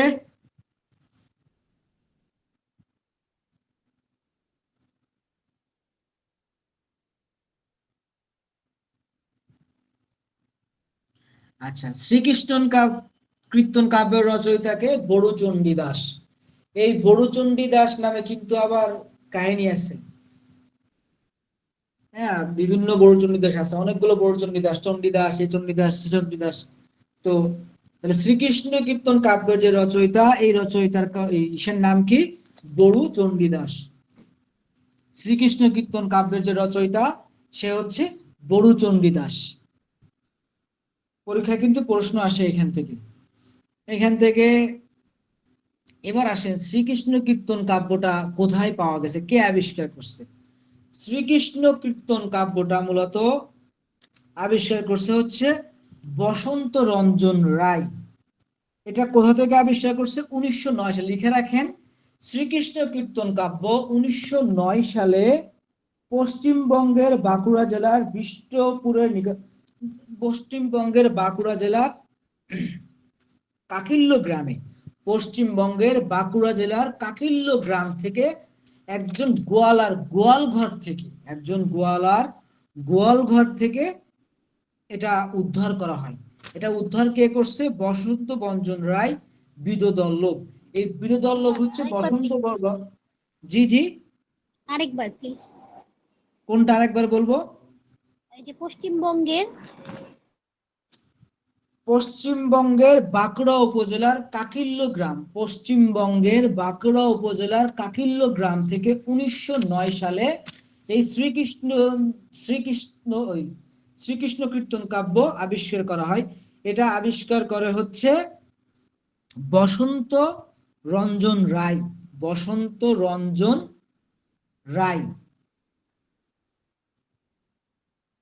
এবং তার উপাধি ছিল হচ্ছে বিদোদল্লভ। এবার আসেন, এই শ্রীকৃষ্ণ কীর্তন কাব্যের প্রধান তিনটি চরিত্র হচ্ছে রাধা, কৃষ্ণ এবং বড়াই। রাধাকে, এই তিনটা চরিত্র, রাধা হলো বলা হয় ওই কি বলা হয় ওটাকে, রাধাকে মূলত দেবী হিসেবে ধরা হয়, আর কৃষ্ণকে হচ্ছে ওই ভগবান বা দেব, আর বড়াই হচ্ছে এই রাধা কৃষ্ণর প্রেমের হচ্ছে দূতী। তিনটি প্রধান চরিত্র এই শ্রীকৃষ্ণ কীর্তন কাব্যের তিনটি প্রধান চরিত্র রাধা, কৃষ্ণ এবং বড়াই। এই বড়াইকে বলা হয় রাধা কৃষ্ণর প্রেমের দূত, ঠিক আছে? এই শ্রীকৃষ্ণ কীর্তন কাব্য রচিত হচ্ছে অক্ষর বৃত্ত ছন্দে রচিত। কোন ছন্দে রচিত? অক্ষর বৃত্ত ছন্দে রচিত। এবং এটাকে বলা হয় নাটগীতি। হ্যাঁ, শ্রীকৃষ্ণ নাট্য লক্ষণার্থ আখ্যান কাব্য, এটা মূলত হচ্ছে গেল নাট্যগীতি। মানে নাটকও থাকে, গানও থাকে, এইগুলোকে বলা হয় নাটগীতি। যে ওই যে বিভিন্ন পালা গান যেমন হয়, যে নাটকের মতন গানও থাকে, কিছুক্ষণ গান হয়, কিছুক্ষণ সংলাপ থাকে, এটাকে বলা হয় নাট্যগীতি। তাহলে শ্রীকৃষ্ণ কীর্তন মূলত হচ্ছে অক্ষরবৃত্ত ছন্দে রচিত এবং এটা হচ্ছে নাটগীতি। এবার আসেন শ্রীকৃষ্ণ কীর্তন কাব্য 13টি খণ্ড। এই যে 13টি খণ্ড, এই খণ্ড 13টি কিন্তু অবশ্যই মনে রাখতে হবে, পরীক্ষায় আসে নিচের কোনটি শ্রীকৃষ্ণ কীর্তন কাব্যের খণ্ড নয়। পরীক্ষায় আসে নিচের কোনটি শ্রীকৃষ্ণ কীর্তন কাব্যের খণ্ড নয়। তাহলে এই 13টি খণ্ড কি কি? জন্মখণ্ড, তাম্বুল খণ্ড, দান খণ্ড, নৌকা খণ্ড, ভার খণ্ড, ছত্র খণ্ড, বৃন্দাবন খণ্ড, কালীয় দমন খণ্ড, বস্ত্রহরণ খণ্ড, হার খণ্ড, বান খণ্ড, বংশী খণ্ড ও রাধা বিরহ খণ্ড। অনেকক্ষণ আমরা পড়াশোনা করলাম, আমরা একটু শ্রীকৃষ্ণ কীর্তন কাব্যের গল্পটা পড়ি। আপনারা কি শুনতে চান শ্রীকৃষ্ণ কীর্তন কাব্যের গল্পটা কি মূলত? বলেন।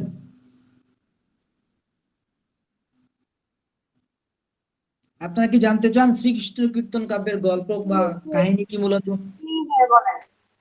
হ্যাঁ, এই দেখেন, এই যে গল্প শুরু করছে, এখন আপনারা কথা বলতেছেন। যাই হোক, আমি একটু বলি, কারণ এটা বললে আপনাদের মনে থাকবে।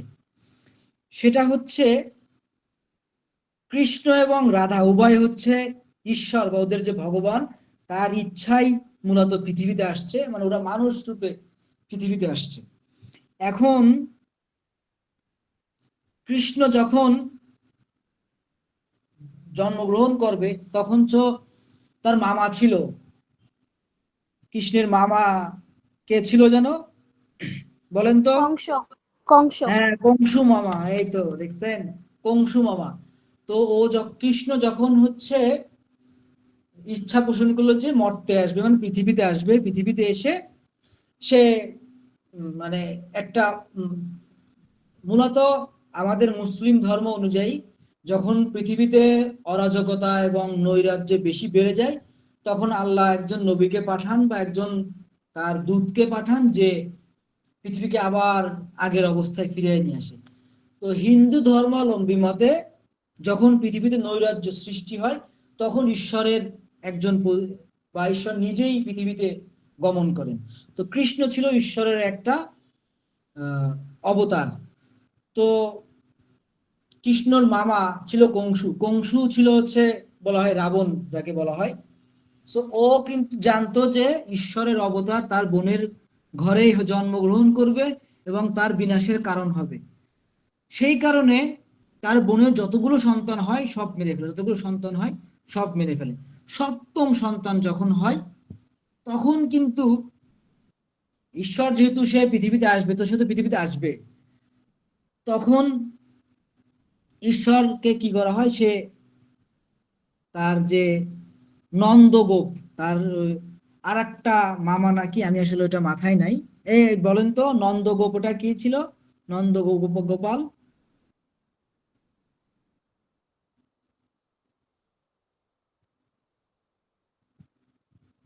আচ্ছা, যাই হোক, আমি বলি তাহলে। নন্দগোপ ওই ওনার সন্তানের সঙ্গে তার যে সন্তান, ওটাকে মানে পরিবর্তন করে, ঈশ্বরের ইচ্ছায় আর কি পরিবর্তন হয়। তো এই এবং পাশাপাশি কৃষ্ণ রাধাও জন্মগ্রহণ করে অন্য আরেকজনের ঘরে। এখন রাধা এবং কৃষ্ণ তো জন্মগ্রহণ করছে, আস্তে আস্তে বেড়ে উঠতেছে। যেহেতু শ্রীকৃষ্ণ কীর্তন কাব্য মূলত রাধা এবং কৃষ্ণের প্রেম লীলা নিয়ে এই কাব্যটা। কৃষ্ণ তো কাজ বাঁশি বাজানো, কৃষ্ণ বাঁশি বাজাচ্ছে এবং সকল গোপীদেরকে সে আকর্ষণ করার চেষ্টা করতেছে। এখন রাধা হচ্ছে কোথায়? রাধা বিয়ে হয়েছে অন্য এক জায়গায়, সেখানে সে হচ্ছে গোয়ালা, মানে বিভিন্ন দুধ বিক্রি করতে অন্য গ্রামে হাটে যায়। যখন সে দুধ বিক্রি করতে যাচ্ছে, কৃষ্ণর চোখে সে ধরা পড়েছে, দেখেছে হায় রে, এত সুন্দরী একটা নারী। হ্যাঁ, নারীর এভাবে তার রূপ বর্ণনা করতেছে যে হরিণের মতো চোখ, তারপর হচ্ছে কেশ তার মেঘের মতো কালো, এবং অপরূপ নারী সে কোথাও দেখে নাই। যেহেতু কৃষ্ণ যখন রাধাকে দেখতেছে, তার তো অবশ্যই একটা প্রেম জাগবে। তো যেহেতু তার প্রেম জেগেছে, তো এখন তাকে কি করতে হবে? দেখা করতে হবে, দেখা করতে হবে না? এখন রাধা যখন ওই দুধ বিক্রি করার জন্য বাজারে যাচ্ছে, কৃষ্ণ তার পৃথিবীতে যাচ্ছে। এই কৃষ্ণ তার পৃথিবীতে যাচ্ছে মানে কি, অবশ্যই কৃষ্ণ তার একটা উদ্দেশ্য আছে। এবার কৃষ্ণ কি করে, এই যে রাধা কৃষ্ণ এবং বড়াই, বড়াই কি, বড়াই ছিল রাধার হচ্ছে সহচরী। সে যেখানে রাধা যাইতো রাধা সেখানে থাকতো। কৃষ্ণ কি করলো, ওই বড়াইকে পটাইলো যে আমি ওকে ভালোবাসি, আমাকে ওর সঙ্গে যেভাবে হোক একটা মিলন বা কথা বলার একটা ব্যবস্থা করে দাও। তো কোনো অবস্থাতেই সম্ভব হয় না, কিন্তু কৃষ্ণ তো আর ছাড়ার পাত্র না। যখন দান খণ্ড যেখানে গেল, দান খণ্ডে হচ্ছে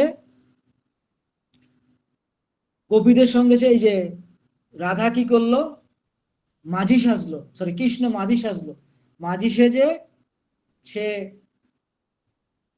নৌকার নৌকা বাইতেছে, কিন্তু যাওয়ার পথে মূলত যখন কোনো ব্যাপারী ওইখানে নির্দিষ্ট কোনো ব্যাপারী যখন হচ্ছে নদীর ওই পারে যায়, তখন টাকা না দিয়ে চলে যায়।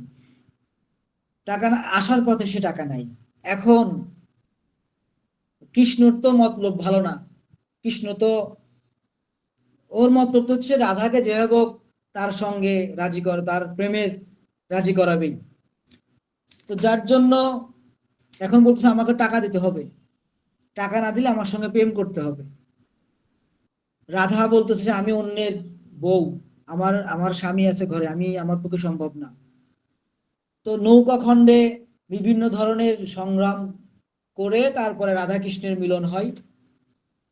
তারপরে আচ্ছা, এইগুলো কাহিনীগুলো না বলি, আপনারা এই ইয়াগুলো মনে রাখেন, সময় চলে যাবে, অনেক এগুলো বোরিং হয়ে যাবে। টোটাল 13টা খণ্ড: জন্মখণ্ড, তাম্বুল খণ্ড, দান খণ্ড, নৌকা খণ্ড, ভারখণ্ড, ছত্রখণ্ড, বৃন্দাবন খণ্ড, কালীয় দমন খণ্ড, বস্ত্রহরণ খণ্ড, হার খণ্ড, বান খণ্ড, বংশী খণ্ড, রাধা বিরহ খণ্ড। ঠিক আছে, এই খণ্ড 13টা মুখস্থ রাখবেন টিটিএম করে। এবার আসেন শ্রীকৃষ্ণ কীর্তন বা বৈষ্ণব সাহিত্যের রস কি, মধুর রস, শৃঙ্গার রস, মধুর রস বা সাহিত্যের বিভিন্ন রস থাকে। ঠিক আছে, মূলত এই রসগুলোকে মূলত ধরা হয়। তাহলে শ্রীকৃষ্ণ কাব্য, কীর্তন কাব্য কোন রসে রচিত? শ্রীকৃষ্ণ কীর্তন কাব্য মূলত হচ্ছে শৃঙ্গার রসে রচিত।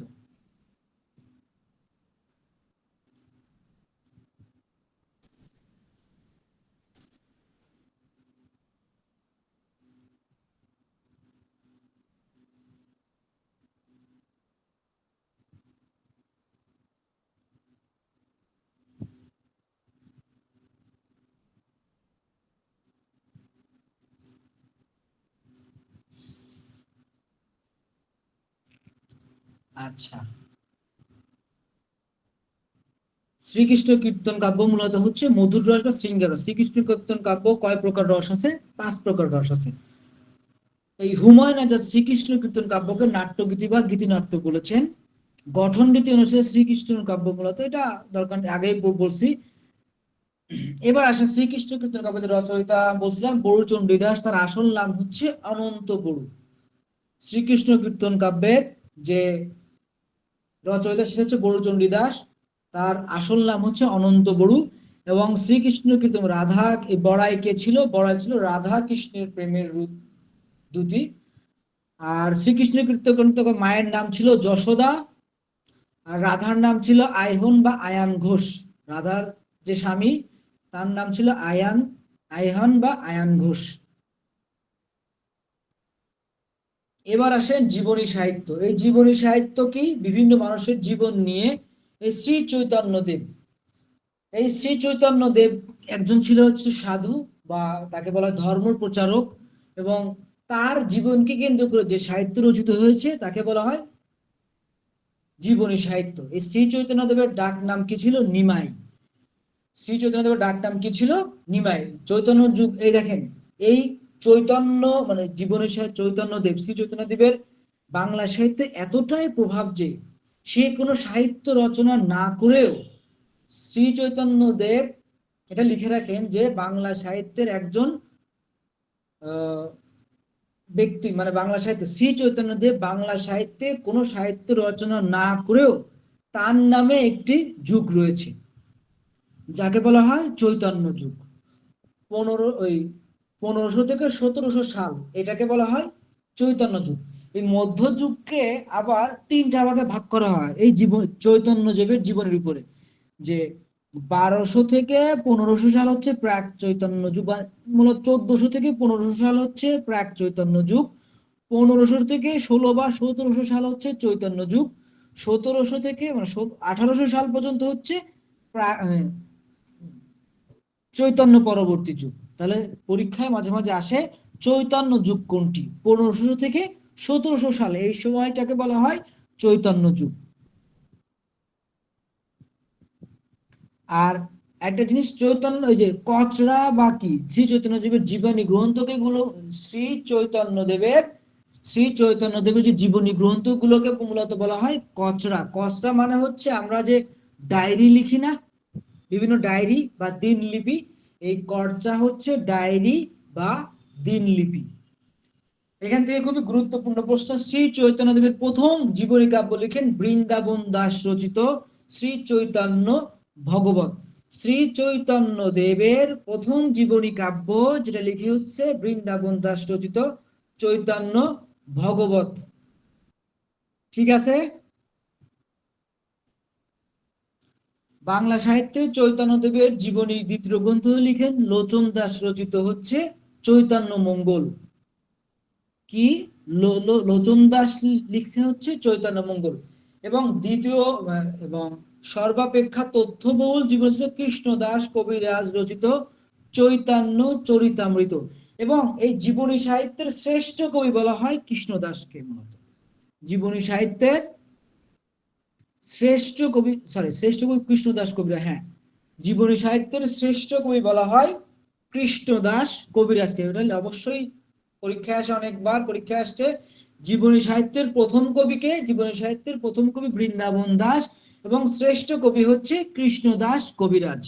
এবং কৃষ্ণদাস কবিরাজের রচিত গ্রন্থ হচ্ছে চৈতন্য চরিতামৃত। চৈতন্য চরিতামৃত। এবং শ্রী চৈতন্য দেবের প্রথম জীবনী সাহিত্য বৃন্দাবন দাস রচিত গ্রন্থ হচ্ছে শ্রী চৈতন্য ভগবত। শ্রী চৈতন্য ভগবত। সবকিছু আপনাদেরকে আমি নোটগুলো দিয়ে দিব, কোনো সমস্যা নাই। এবার আসেন মার্সিয়া সাহিত্য। মার্সিয়া সাহিত্য কি? মার্সিয়া সাহিত্য মূলত হচ্ছে শোক সাহিত্য, বা কারোর মারা যাওয়াতে বা বিভিন্ন ধরনের কেউ মারা গেলে আমরা যে সাহিত্যগুলো রচনা করি ওই সাহিত্যগুলোকে বলা হয় মূলত মর্সিয়া সাহিত্য। এটা একটা আরবি শব্দ। এই মর্সিয়া শব্দটা আরবি শব্দ, যার অর্থ হচ্ছে শোক প্রকাশ করা। এই সাহিত্যগুলো লেখা হয় হচ্ছে কারবালার প্রান্তরে। এই যে ইমাম হোসেন এবং হাসান, এদের কাহিনীকে অবলম্বন করে মূলত মর্সিয়া সাহিত্যগুলো আসে। এবং মর্সিয়া সাহিত্যের আদি কবি ছিল হচ্ছে শেখ ফয়জুল্লাহ। এটা অনেকবার পরীক্ষায় আসছে। মর্সিয়া সাহিত্যের আদি কবিকে? মর্সিয়া সাহিত্যের আদি কবি হচ্ছে শেখ ফয়জুল্লাহ। মর্সিয়া সাহিত্যের আদি কবি হচ্ছে শেখ ফয়জুল্লাহ। তার রচিত গ্রন্থ হচ্ছে জয়নাবের চৈতিশা। তাহলে মর্সিয়া সাহিত্যের আদি কবিকে? মর্সিয়া সাহিত্যের আদি কবি হচ্ছে শেখ ফয়জুল্লাহ এবং তার রচিত গ্রন্থ হচ্ছে জয়নবের চৈতিশা। জয়নবের চৈতিশা।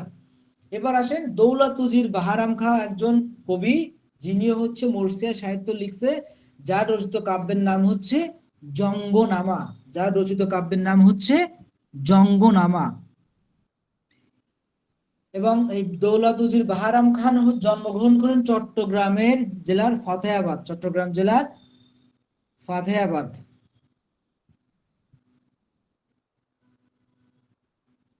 এবার আসেন নাথ সাহিত্য।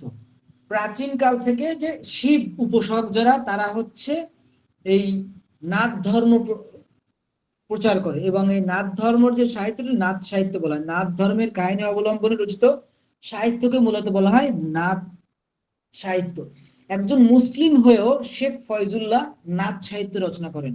পরীক্ষায় আসতে পারে একজন কোন মুসলিম কবি নাথ সাহিত্য রচনা করেছেন, সেটা হচ্ছে শেখ ফয়জুল্লাহ। শেখ ফয়জুল্লাহ রচিত গ্রন্থ হচ্ছে গোরক্ষ বিজয়। শেখ ফয়জুল্লাহ রচিত গ্রন্থ হচ্ছে গোরক্ষ বিজয়।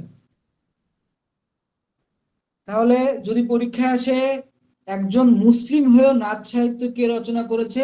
শেখ ফয়জুল্লাহ। আবার শেখ ফয়জুল্লাহ কিন্তু মরসিয়া সাহিত্যের আদিকবি। শেখ ফয়জুল্লাহ কিন্তু মরসিয়া সাহিত্যের আদিকবি, আবার তাকে শ্রেষ্ঠ কবিও বলা হয়।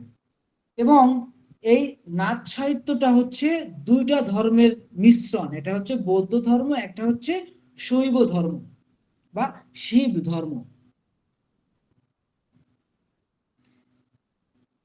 এবার আসেন জীবনী সাহিত্য বা বৈষ্ণব সাহিত্যের সাথে কিছু ইয়ে আছে, যে কি ব্রজবলি ভাষা। ব্রজবলি ভাষাটা কি বলতে পারেন কেউ?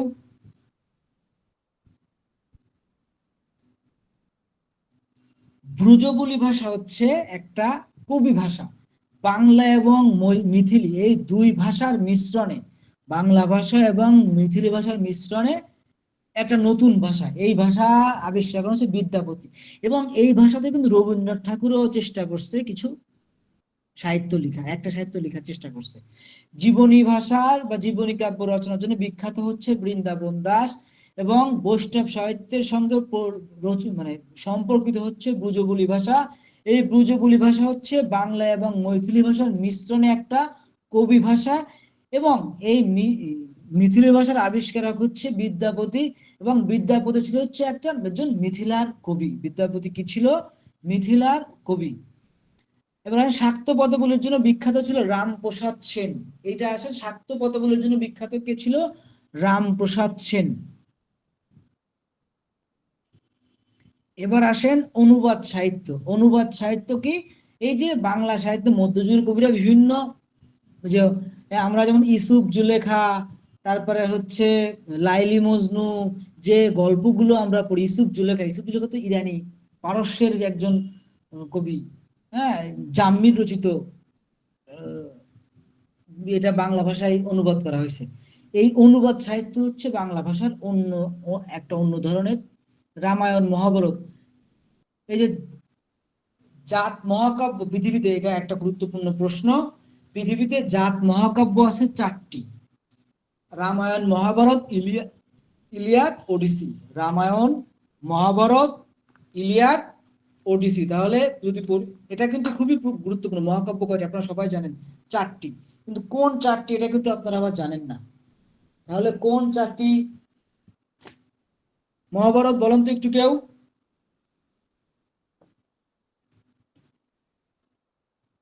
কে বলেন 4টি মহাকাব্য কি কি?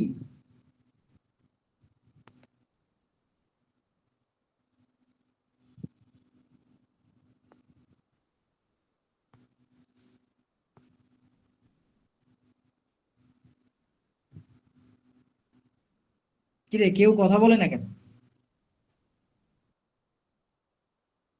স্যার মেঘনাদ বধ, বিষাদ সিন্ধু।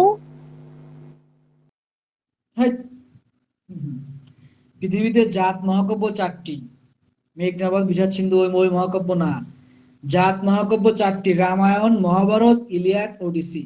রামায়ণ মহাভারত ইলিয়াড ওডিসি, এটা হচ্ছে জাত মহাকাব্য। ঠিক আছে? রামায়ণ মহাভারত ইলিয়াড ওডিসি। এবার আসেন মহাভারতের রচয়িতা কে? মহাভারতের রচয়িতা হচ্ছে বেদব্যাস। মহাভারতের রচয়িতা কে? বেদব্যাস। এবং এটি বাংলায় প্রথম রচনা করেন হচ্ছে কবীন্দ্র পরমেশ্বর। এটি বাংলায় প্রথম রচনা করেন কে? কবীন্দ্র পরমেশ্বর। এইটা কিন্তু যেগুলো ইম্পর্টেন্ট সেগুলো কিন্তু এগুলো কিন্তু অবশ্যই লিখবেন, যেগুলো আমি বলতেছি। আর এই নোটগুলো, এগুলো বাকিগুলো দরকার নাই, নোট তো করা হয় বিভিন্ন ইস্যুর জন্য।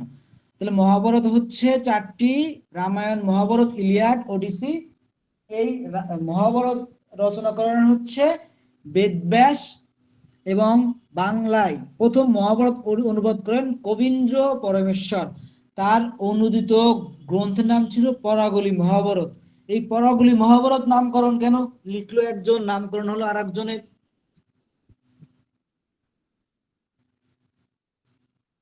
সে হচ্ছে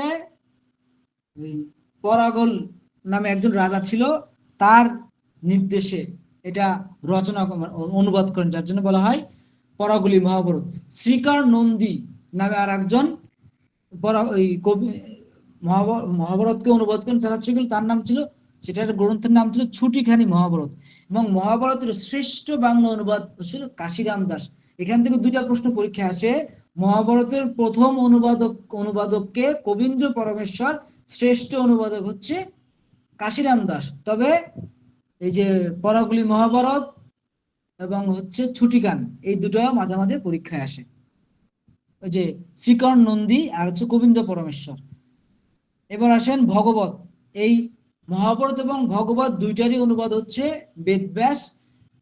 ঠিক আছে, মহাভারত এবং হচ্ছে ভগবত এই দুটারই রচয়িতা হচ্ছে বেদব্যাস। কিন্তু মহাভারতের প্রথম অনুবাদক কবীন্দ্র পরমেশ্বর, শ্রেষ্ঠ অনুবাদক হচ্ছে কৃষ্ণদাস কবিরাজ, শ্রেষ্ঠ অনুবাদক হচ্ছে কাশিরাম দাস, শ্রেষ্ঠ অনুবাদক হচ্ছে কাশিরাম দাস। এবং বাংলায় এই ভাগবতটাকে বাংলায় প্রথম অনুবাদ করেন মালাধর বসু, মালাধর বসু। এবং মালাধর বসুকে বলা হয় প্রথম এবং শ্রেষ্ঠ অনুবাদক। এই ভগবতের প্রথম এবং শ্রেষ্ঠ অনুবাদক হচ্ছে মালাধর বসু, এবং তার অনুদিত গ্রন্থের নাম হচ্ছে শ্রীকৃষ্ণ বিজয়। শ্রীকৃষ্ণ বিজয়। এই মালাধর বসুর উপাধি হচ্ছে গুণরাজ খান। মালাধর বসুর এর উপাধি কি? গুণরাজ খান। আপনাদের হোমওয়ার্ক থাকবে এই গুণরাজ খান উপাধিটা কে দেয়। এটা কিন্তু সুলতানি আমলে, আমার জানা মতে সুলতানি আমলে এটা রচনা, সুলতানি আমলে, শাহী আমলে। তাহলে গুণরাজ খান উপাধিটা কে দেয়? মালাধর বসুকে। এবার আসেন রামায়ণ। রামায়ণের রচয়িতা হচ্ছে বাল্মীকি। রামায়ণের রচয়িতা হচ্ছে বাল্মীকি। বাল্মীকি ছিল একজন জলদস্যু, দস্যু। বাল্মীকি ছিল একজন দস্যু, পরে সে রামায়ণ অনুবাদ লিখেন। এবং রামায়ণের প্রথম এবং শ্রেষ্ঠ অনুবাদক হচ্ছে কৃত্তিবাস ওঝা। রামায়ণের প্রথম এবং শ্রেষ্ঠ অনুবাদক হচ্ছে কৃত্তিবাস ওঝা। রামায়ণের প্রথম এবং শ্রেষ্ঠ অনুবাদক হচ্ছে কৃত্তিবাস ওঝা। এবং চরিত্র হচ্ছে রাম, লক্ষ্মণ, সীতা, রাবণ। রামায়ণে খণ্ড আছে 7টি।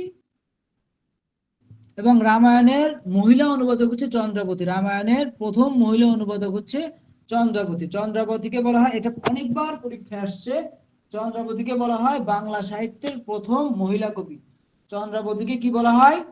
বাংলা সাহিত্যের প্রথম মহিলা কবি। এবং তার পিতা হচ্ছে দ্বিজবংশী দাস, মঙ্গল কাব্যের একজন কবি। তার পিতা যে দ্বিজবংশী দাস, তিনি হচ্ছেন মঙ্গল কাব্যের একজন কবি। লিখছেন সবাই? এবার আসেন বৈষ্ণব পদবলী। বৈষ্ণব পদবলী কি? ওই যে আমরা একটু আগে বলছিলাম না যে বিভিন্ন সাহিত্য, বিভিন্ন পদবলী একজন ধর্মের উপর ভিত্তি করে, বা একজন রাধাকৃষ্ণের প্রেম লীলার উপরে ডিপেন্ড করে মূলত বৈষ্ণব পদগুলো লিখা হয়। বৈষ্ণব পদবলীর শিল্পীরা কারা ছিলেন?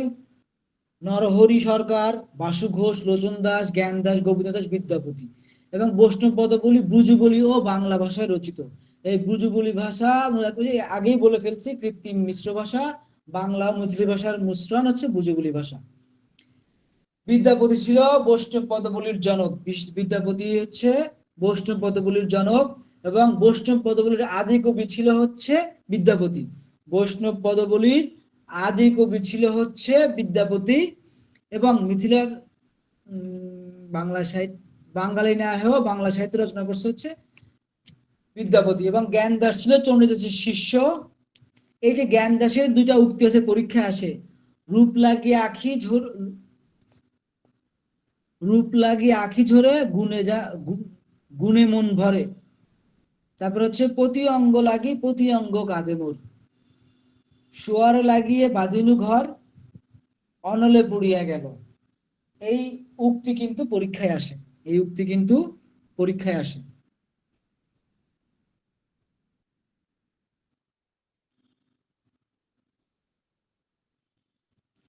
এই যে বৈষ্ণব পদবলীর আদি কবি হচ্ছে এই চারটা, অবশ্যই এই যে চারটা আছে, এই চারটা মুখস্থ করে ফেলবেন।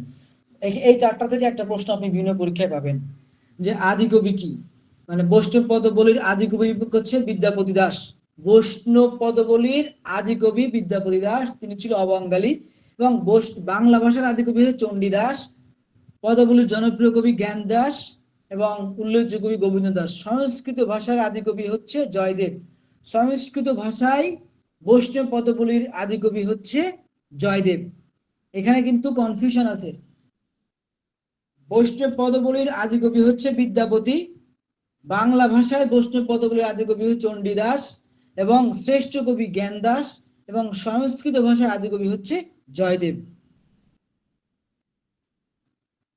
এই যে আমি বলছিলাম ভানু সিংহ ঠাকুরের পদগুলি, হ্যাঁ, রবীন্দ্রনাথ ঠাকুর কিন্তু পদগুলি লেখার চেষ্টা করছে। এবার আসেন মঙ্গল কাব্য। মঙ্গল কাব্য কি? মঙ্গল কাব্য হচ্ছে ওই যে আমি বললাম যে এক শ্রেণীর আখ্যান কাব্য, মধ্যযুগের এক শ্রেণীর ধর্ম বিষয়ক আখ্যান কাব্য। কি? যে আমি রাত্রে স্বপ্ন দেখলাম, সকালে উঠে একটা কাব্য লিখে ফেললাম, এটা হচ্ছে মঙ্গল কাব্য। মঙ্গল কাব্য মূলত দুই শ্রেণীতে ভাগ করা হয়, একটা হচ্ছে পৌরাণিক আর একটা হচ্ছে লৌকিক। মঙ্গল কাব্য মূলত দুই ভাগে ভাগ করা হয়, একটা হচ্ছে পৌরাণিক আর একটা হচ্ছে লৌকিক। মঙ্গল কাব্যের মূল উপজীব্য হচ্ছে দেব দেবীর গুণগান, বিভিন্ন দেবীর, মনসা, তারপরে চণ্ডী মঙ্গল, তারপর হচ্ছে এই অন্ন মঙ্গল, বিভিন্ন দেব দেবীর হচ্ছে গুণগান গেয়ে মূলত মঙ্গল কাব্যগুলো লিখা হয়। এবং মঙ্গল কাব্যে 5টি অংশ থাকে। পরীক্ষা অনেকবার আসে মঙ্গল কাব্যে কয়টি অংশ থাকে। মঙ্গল কাব্যে 5টি অংশ থাকে। একটা হচ্ছে বন্দনা, আত্মপরিচয়, দেবখণ্ড, মর্তখণ্ড, শ্রুতিফল। এই বন্দনাটা কি?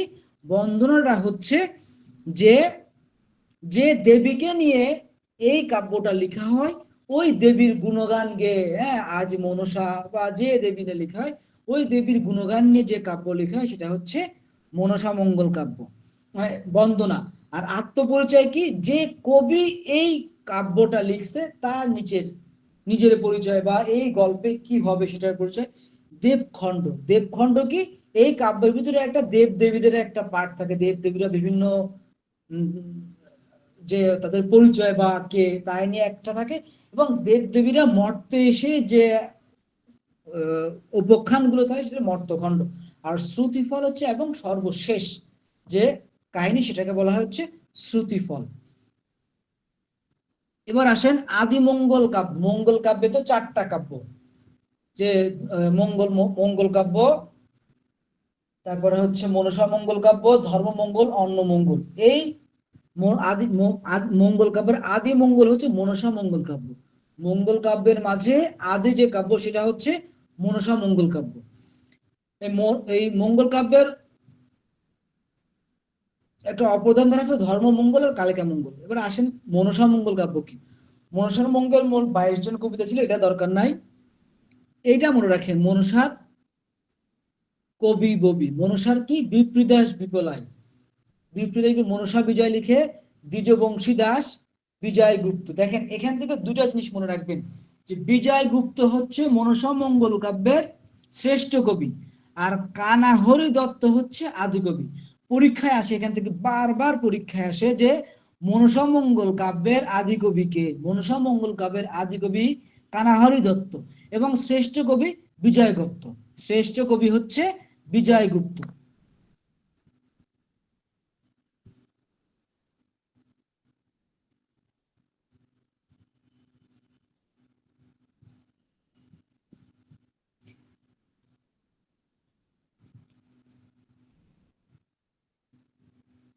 এবার আসুন ধর্মমঙ্গল কাব্য। ধর্মমঙ্গল কাব্যের ধর্মীয় কাব্যধারা প্রথম, এটার প্রথম কবি হচ্ছে ময়ূর ভট্ট। ধর্মমঙ্গল কাব্যের প্রথম কবি হচ্ছে ময়ূর ভট্ট। এবং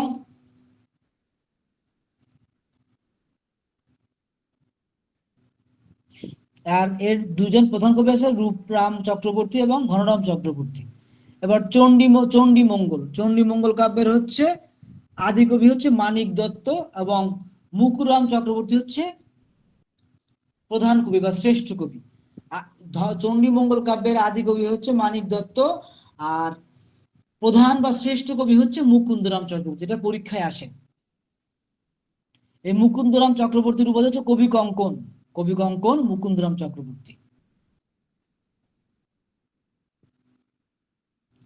কালিকা মঙ্গল কাব্য। কালিকা মঙ্গল কাব্যধারার আদি কবি হচ্ছে কবি কঙ্ক, এবং শ্রেষ্ঠ কবি ছিল হচ্ছে রামপ্রসাদ সেন, এবং এই কাব্যধারাকে বলা হয় বিদ্যা সুন্দর। এবার আসেন গুরুত্বপূর্ণ যেটা অন্নদামঙ্গল। অন্নদামঙ্গল এখানে দেবীর বন্দনা আছে। এর প্রধান কবি হচ্ছে ভরতচন্দ্র রায় গুণকার, আপনারা অবশ্যই চিনেন ভরতচন্দ্র রায় গুণকার। বাংলা সাহিত্যের প্রথম নাগরিক কবিকে বলা কে? বাংলা সাহিত্যের প্রথম নাগরিক কবি হচ্ছে ভরতচন্দ্র রায়। এবং অন্নদামঙ্গল কাব্য 3 খণ্ডে বিভক্ত। অন্নদামঙ্গল কাব্য মূলত 3 খণ্ডে বিভক্ত। এবং এখানে কিছু উক্তি আছে, একটা গুরুত্বপূর্ণ উক্তি, আমার সন্তান যেন থাকে দুধে ভাতে। এই প্রার্থনাটা করছে ঈশ্বর পাটনি। ঈশ্বর পাটনি ছিল একজন মাঝি, এবং দেবী অন্নদাকে প্রার্থনা করতেছে যে আমার যে ওই সে দেবীকে হচ্ছে নৌকা পার করে দিলে দেবী ওকে বললো তুমি কি বর চাও? সে তখন একটা বর চাইলো যে কি, আমার সন্তান যেন থাকে দুধে ভাতে। মানে মধ্যযুগে কিন্তু দুধ ভাত খেয়ে থাকতে পারলেই তাকে বলা হতো যে ভালো আছে। আর এখন আমরা কিসে থাকি? মাছে ভাতে। এবং এই ভারতচন্দ্র রায়কে বলা হয় মধ্যযুগের শেষ কবি, এবং তাকে বলা হয় মধ্যযুগের শ্রেষ্ঠ কবি। দেখেন মধ্যযুগে আরাকান রাজসভার বাংলা সাহিত্য, এই মধ্যযুগে কিন্তু আরাকান রাজসভাতেও আমাদের বাংলা সাহিত্য রচনা হয়েছে। এবং আরাকান রাজসভাকে বলা হয় রোসাঙ্গ সভা। রোসাঙ্গ, আর বাংলা সাহিত্যে রোসাঙ্গ সভা যেটাকে, সেটা হচ্ছে আরাকান রাজসভার বাংলা সাহিত্য। এবং এখানে কোন কোন কবি ছিল? দৌলত কাজী, আলাওয়াল, কলসি মগন ঠাকুর, তারপর হচ্ছে মর্দন, আব্দুল করিম খন্দকার, এইগুলো মূলত। তারপরে আলাওয়াল ছিল আরাকান রাজসভার শ্রেষ্ঠ কবি। আলাওয়াল ছিল আরাকান রাজসভার শ্রেষ্ঠ কবি। আর আরাকান রাজসভার প্রথম কবি ছিল দৌলত কাজী। তিনি লৌকিক, এই যে দৌলত কাজী, এখানে আর একটা প্রশ্ন, সে আরাকান রাজসভার আদি কবি এবং লৌকিক কাহিনীর আদি কবি। আর দৌলত কাজী হচ্ছে আরাকান রাজসভার প্রথম কবি এবং প্রথম বাঙালি কবি, এবং তিনি লৌকিক কাহিনীরও আদি রচয়িতা। এবার আসেন কলসি মগন ঠাকুর। কলসি মগন ঠাকুর ছিল হচ্ছে আরাকান রাজসভার প্রধানমন্ত্রী, এবং তার প্রসিদ্ধ কাব্যগ্রন্থ হচ্ছে চন্দ্রাবতী। তিনি আবার আলাওয়াল যে শ্রেষ্ঠ কবি, তার তাকে পৃষ্ঠপোষকতা করতেন। আরাকান রাজসভার শ্রেষ্ঠ কবি আলাওয়াল, তার প্রথম ও শ্রেষ্ঠ রচনা হচ্ছে পদ্মাবতী। প্রথম ও শ্রেষ্ঠ রচনা হচ্ছে পদ্মাবতী। এবার আসেন পুঁথি সাহিত্য। পুঁথি সাহিত্য হচ্ছে 18 শতকে 18 শতক বা 18 শতকে ইসলামী চেতনা সম্পৃক্ত পুঁথি সাহিত্য। এইটাকে ডাকা হতো দোভাষী সাহিত্য হিসাবে। এবং দোভাষী সাহিত্য বা বটতলার পুঁথি, যদি পরীক্ষায় আসে কোন সাহিত্যকে বটতলার পুঁথি বলা হয়, সেটা হচ্ছে পুঁথি সাহিত্য, বা এটাকে বলা হয় দোভাষী সাহিত্য। দোভাষী সাহিত্য কোনটি? সেটা হচ্ছে পুঁথি সাহিত্য। এই পুঁথি সাহিত্যের কবিগণকে বলা হয় শায়ার। পুঁথি সাহিত্যের কবিগণকে বলা হয় শায়ার। এবং এই সাহিত্যের আদি কবি হচ্ছে ফকির গরিবুল্লাহ শাহ। ফকির গরিবুল্লাহ শাহ। এবং বিখ্যাত কাব্য হচ্ছে রায়মঙ্গল, এটা হলো কাশী কৃষ্ণরাম দাসের রায়মঙ্গল। পুঁথি সাহিত্য 18 শতকে 18 শতক বা 18 শতকে ইসলামী চেতনার যে সাহিত্যগুলো রচনা করা হয় সেটাকে বলা হয় পুঁথি সাহিত্য। এবং এই সাহিত্যকে ডাকা হতো দোভাষী পুঁথি বা বটতলার পুঁথি হিসাবে। এবং এই যে সাহিত্যগুলো লিখেন যে কবি, তাদেরকে বলা হয় শায়ার। কবিগান। কবিগান কি? কবিগান মূলত হচ্ছে দুইটা পক্ষ থাকে বিতর্ক।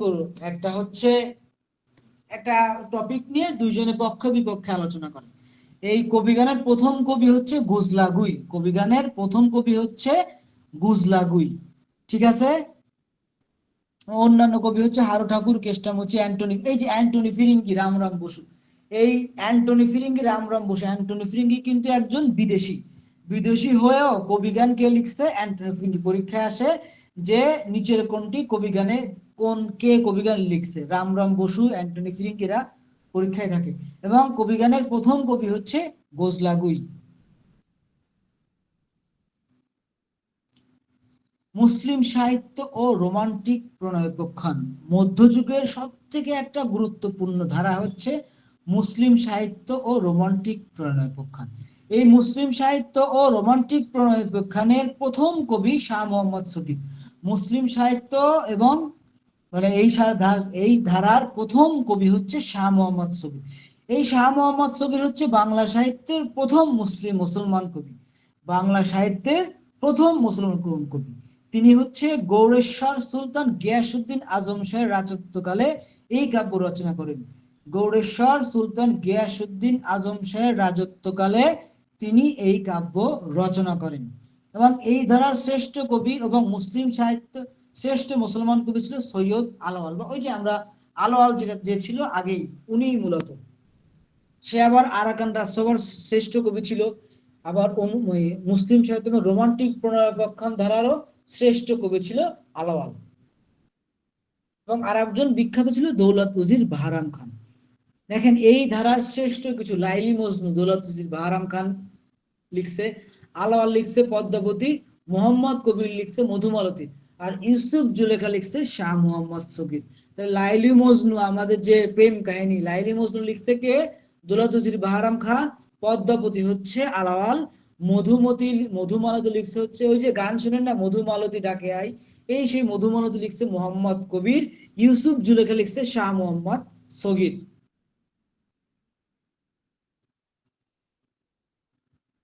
এই যে এইখানে আমাদের মূলত বিভিন্ন অনুবাদ সাহিত্য, দেখেন ইউসুফ জুলেখা অনুবাদক কবি হচ্ছে ইউসুফ জুলেখা অনেকগুলো লিখেছে, শাহ মোহাম্মদ সগীর, আব্দুল হাকিম, ফকির, গরিবুল্লাহ, এরা তিনজনে ইউসুফ জুলেখা লিখছে। এটা মূল ভাষা ছিল হচ্ছে ফার্সি এবং মূল গ্রন্থ ইউসুফ ওয়া জুলেখা। সতী ময়না ও লোরচন্দ্রী দৌলত গাজী প্রথম ও দ্বিতীয় খণ্ড এবং শেষ খণ্ড লিখছে আলাওয়াল। এটা হিন্দি ভাষা থেকে পরীক্ষা আসে। সতী ময়না লোরচন্দ্রী কোন ভাষা থেকে করা হয়? সেটা হচ্ছে হিন্দি ভাষা। লাইলি মজনু হচ্ছে নিজামী রচিত লাইলি মজনু। মধুমালতী হচ্ছে কবি মনঝন।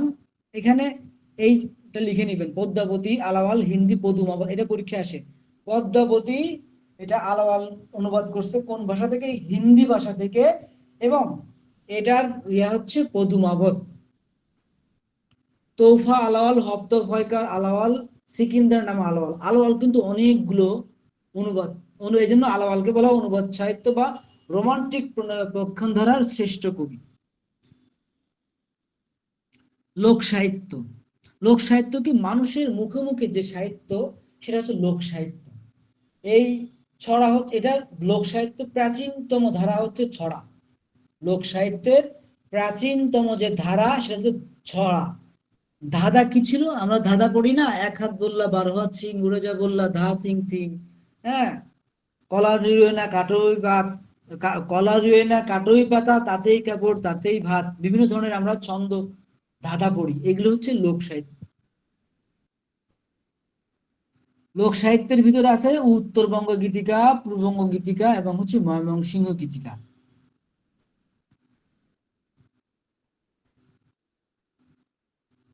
এইখান থেকে একটু গুরুত্বপূর্ণ জিনিস, যে উত্তরবঙ্গ গীতিকা মূলত পাওয়া যায় হচ্ছে রাজশাহী এবং রংপুরে।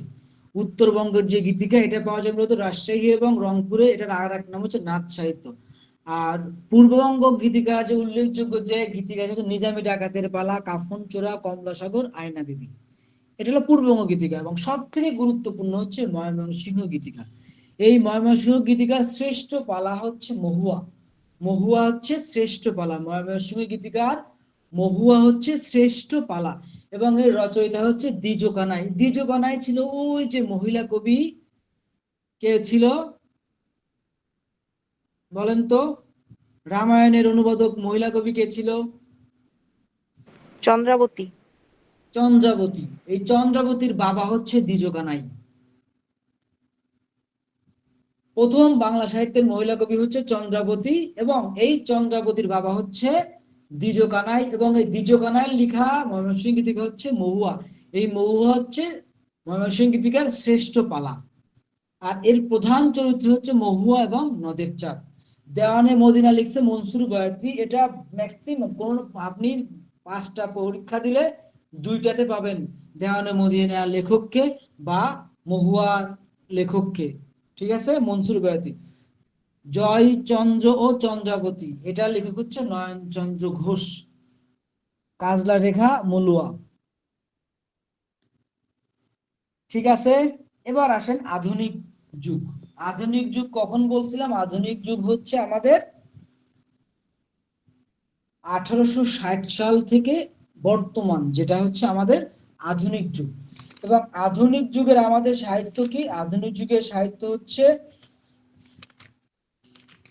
এখন আর ব্যক্তিকেন্দ্রিকতা কিন্তু নাই। আধুনিক যুগের যে সাহিত্যগুলো, এগুলো কিন্তু আমাদের ব্যক্তিকেন্দ্রিকতা নাই। এখানে আধুনিক যুগের সাহিত্যের বৈশিষ্ট্য কি? আত্মচেতনতা, জাতীয়তাবোধ, দেশত্ব, মানবতাবোধ, জয় জয়কার, হ্যাঁ, এইগুলো হচ্ছে আধুনিক সাহিত্যের বৈশিষ্ট্য। 1801 সাল থেকে বর্তমান যে আধুনিক সাল, এটাকে বলা হয় আধুনিক যুগ। 1801 সাল থেকে বর্তমান পর্যন্ত বলা হয় আধুনিক যুগ। এবং এই আধুনিক যুগের সাহিত্যের বৈশিষ্ট্য কি ছিল? আত্মচেতনা, মানে নিজের উপলব্ধি, দেশপ্রেম। এই দেশপ্রেম কিন্তু প্রাচীন যুগেও ছিল না বা মধ্যযুগেও ছিল না।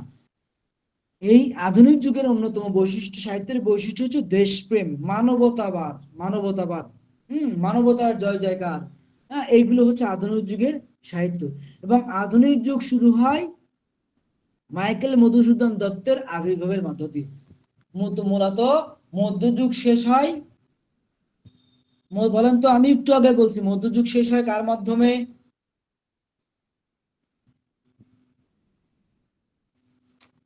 মধ্যযুগের শেষ কবি কে? মধ্যযুগের শেষ কবি ছিল ভারতচন্দ্র রায়। ভারতচন্দ্র রায় গুণাকার। মধ্যযুগের শেষ কবি ছিল ভারতচন্দ্র রায় গুণাকার। তার মৃত্যুর পরে মাইকেল মধুসূদন দত্তের আবির্ভাবের মাধ্যমে হচ্ছে আমাদের আধুনিক যুগের শুরু হয়। এবং আধুনিক যুগের শুরুতে কিছু সাহিত্য সৃষ্টি হয়। এখানে হচ্ছে পোর্ট উইলিয়াম কলেজ, একটু গুরুত্বপূর্ণ, এটা খুবই গুরুত্বপূর্ণ, একটু লিখে রাখেন, আমরা আর 5-7 মিনিটের ভিতরে শেষ করে দিব। পোর্ট উইলিয়াম কলেজ 1800 সালে পোর্ট উইলিয়াম কলেজ প্রতিষ্ঠিত হয়। লিখেন, 1800 সালে পোর্ট উইলিয়াম কলেজ প্রতিষ্ঠিত হয়। এই পোর্ট উইলিয়াম কলেজের বাংলা বিভাগের প্রধান ছিল হচ্ছে উইলিয়াম কেরি। বাংলা বিভাগের প্রধান ছিল কে? William Carey.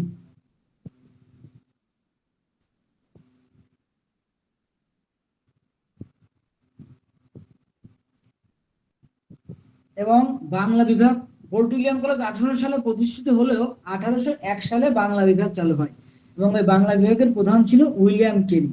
এই পোর্ট উইলিয়াম কলেজে বাংলা বিভাগ চালু করার উদ্দেশ্য কি ছিল? বাংলা বিভাগে চালু করার উদ্দেশ্য ছিল যে বাংলাদেশে যে ইউরোপরা কর্মরত ছিল ওদেরকে বাংলা ভাষা শেখানো। এবং 1854 সালে পোর্ট উইলিয়াম কলেজটা বন্ধ হয়ে যায়। কিন্তু এই বন্ধ হয়ে যাওয়ার মাঝে এইখানে আমরা কিছু 13টা সাহিত্য পাই, মূলত কিছু লেখকের। সেই লেখকের মাঝে ছিল উইলিয়াম কেরি। উইলিয়াম কেরি দুইটা লিখে রাখেন, খুবই গুরুত্বপূর্ণ। উইলিয়াম কেরি দুইটি কাব্য লিখেন, একটা হচ্ছে কথোপকথন, একটা হচ্ছে ইতিহাসমালা। কথোপকথন হচ্ছে বাংলা সাহিত্যের কথরীতির প্রথম নিদর্শন আধুনিক যুগে। এই দেখেন, মধ্যযুগ পর্যন্ত কিন্তু আমাদের যত ছিল সবকিছু কিন্তু কোনো গদ্য ছিল না। মধ্যযুগ পর্যন্ত সব ছিল হচ্ছে পদ্য। আধুনিক যুগে এসে গদ্য শুরু হইল। এই গদ্য শুরু হয়েছে কার মাধ্যমে? পোর্ট উইলিয়াম কেরি কথোপকথন নামে একটা সাহিত্য লিখছে 1801 সালে। সেটা হচ্ছে বাংলা সাহিত্যের প্রথম কথ্যরীতির নিদর্শন। এবং তার আরেকটা গ্রন্থ হচ্ছে ইতিহাসমালা 1812 সালে। এটি বাংলা সাহিত্যের প্রথম গল্প গ্রন্থ। তাহলে যদি বলা হয় বাংলা সাহিত্যের প্রথম গল্প গ্রন্থ কোনটি, সেটা হচ্ছে ইতিহাসমালা এবং লেখককে উইলিয়াম কেরি। এবং বাংলা সাহিত্যের কথারীতির প্রথম নিদর্শন হচ্ছে কথোপকথন। দেখেন মিল আছে, কথোপকথন প্রথম কথারীতির সাহিত্য 1801 সালে, আর ইতিহাসমালা প্রথম গল্প গ্রন্থ। ইতিহাসের মাধ্যমে গল্প জানতে পারি, তাহলে ইতিহাসমালা প্রথম গল্প গ্রন্থ।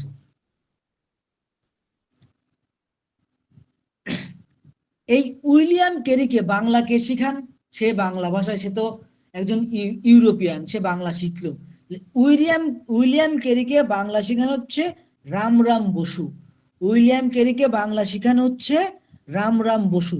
এই জন্য রামরাম বসুকে বলা হয় কেরি সাহেবের মুন্সি। পরীক্ষায় আসে কেরি সাহেবের মুন্সিকে, কেরি সাহেবের মুন্সি হচ্ছে রামরাম বসু। এই রামরাম বসু ও দুটি সাহিত্য লিখছে। একটা হচ্ছে রাজা প্রতাপাদিত্য চরিত্র, রাজা প্রতাপাদিত্য চরিত্র খুবই গুরুত্বপূর্ণ। এটাও 1801 সালে রচনা করা হয়। রামরাম বসু রচনা করেন রাজা প্রতাপাদিত্য চরিত্র।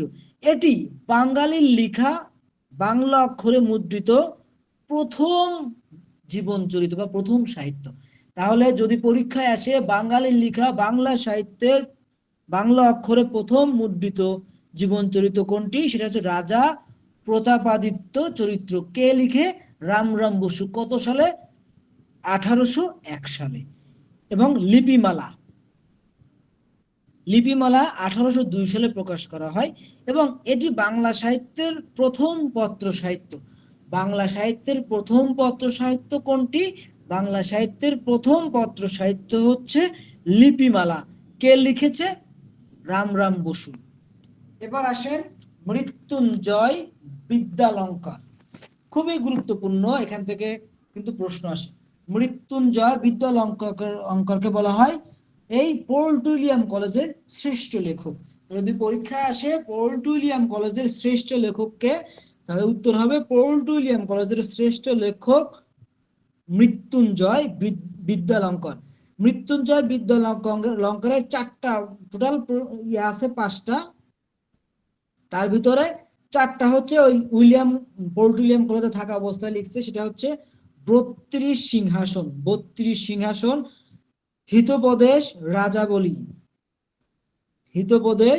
রাজাবলী, বেদান্ত চন্দ্রিকা, প্রবোধ চন্দ্রিকা। এই বেদান্ত চন্দ্রিকা এবং প্রবোধ চন্দ্রিকা হচ্ছে ঈশ্বরচন্দ্র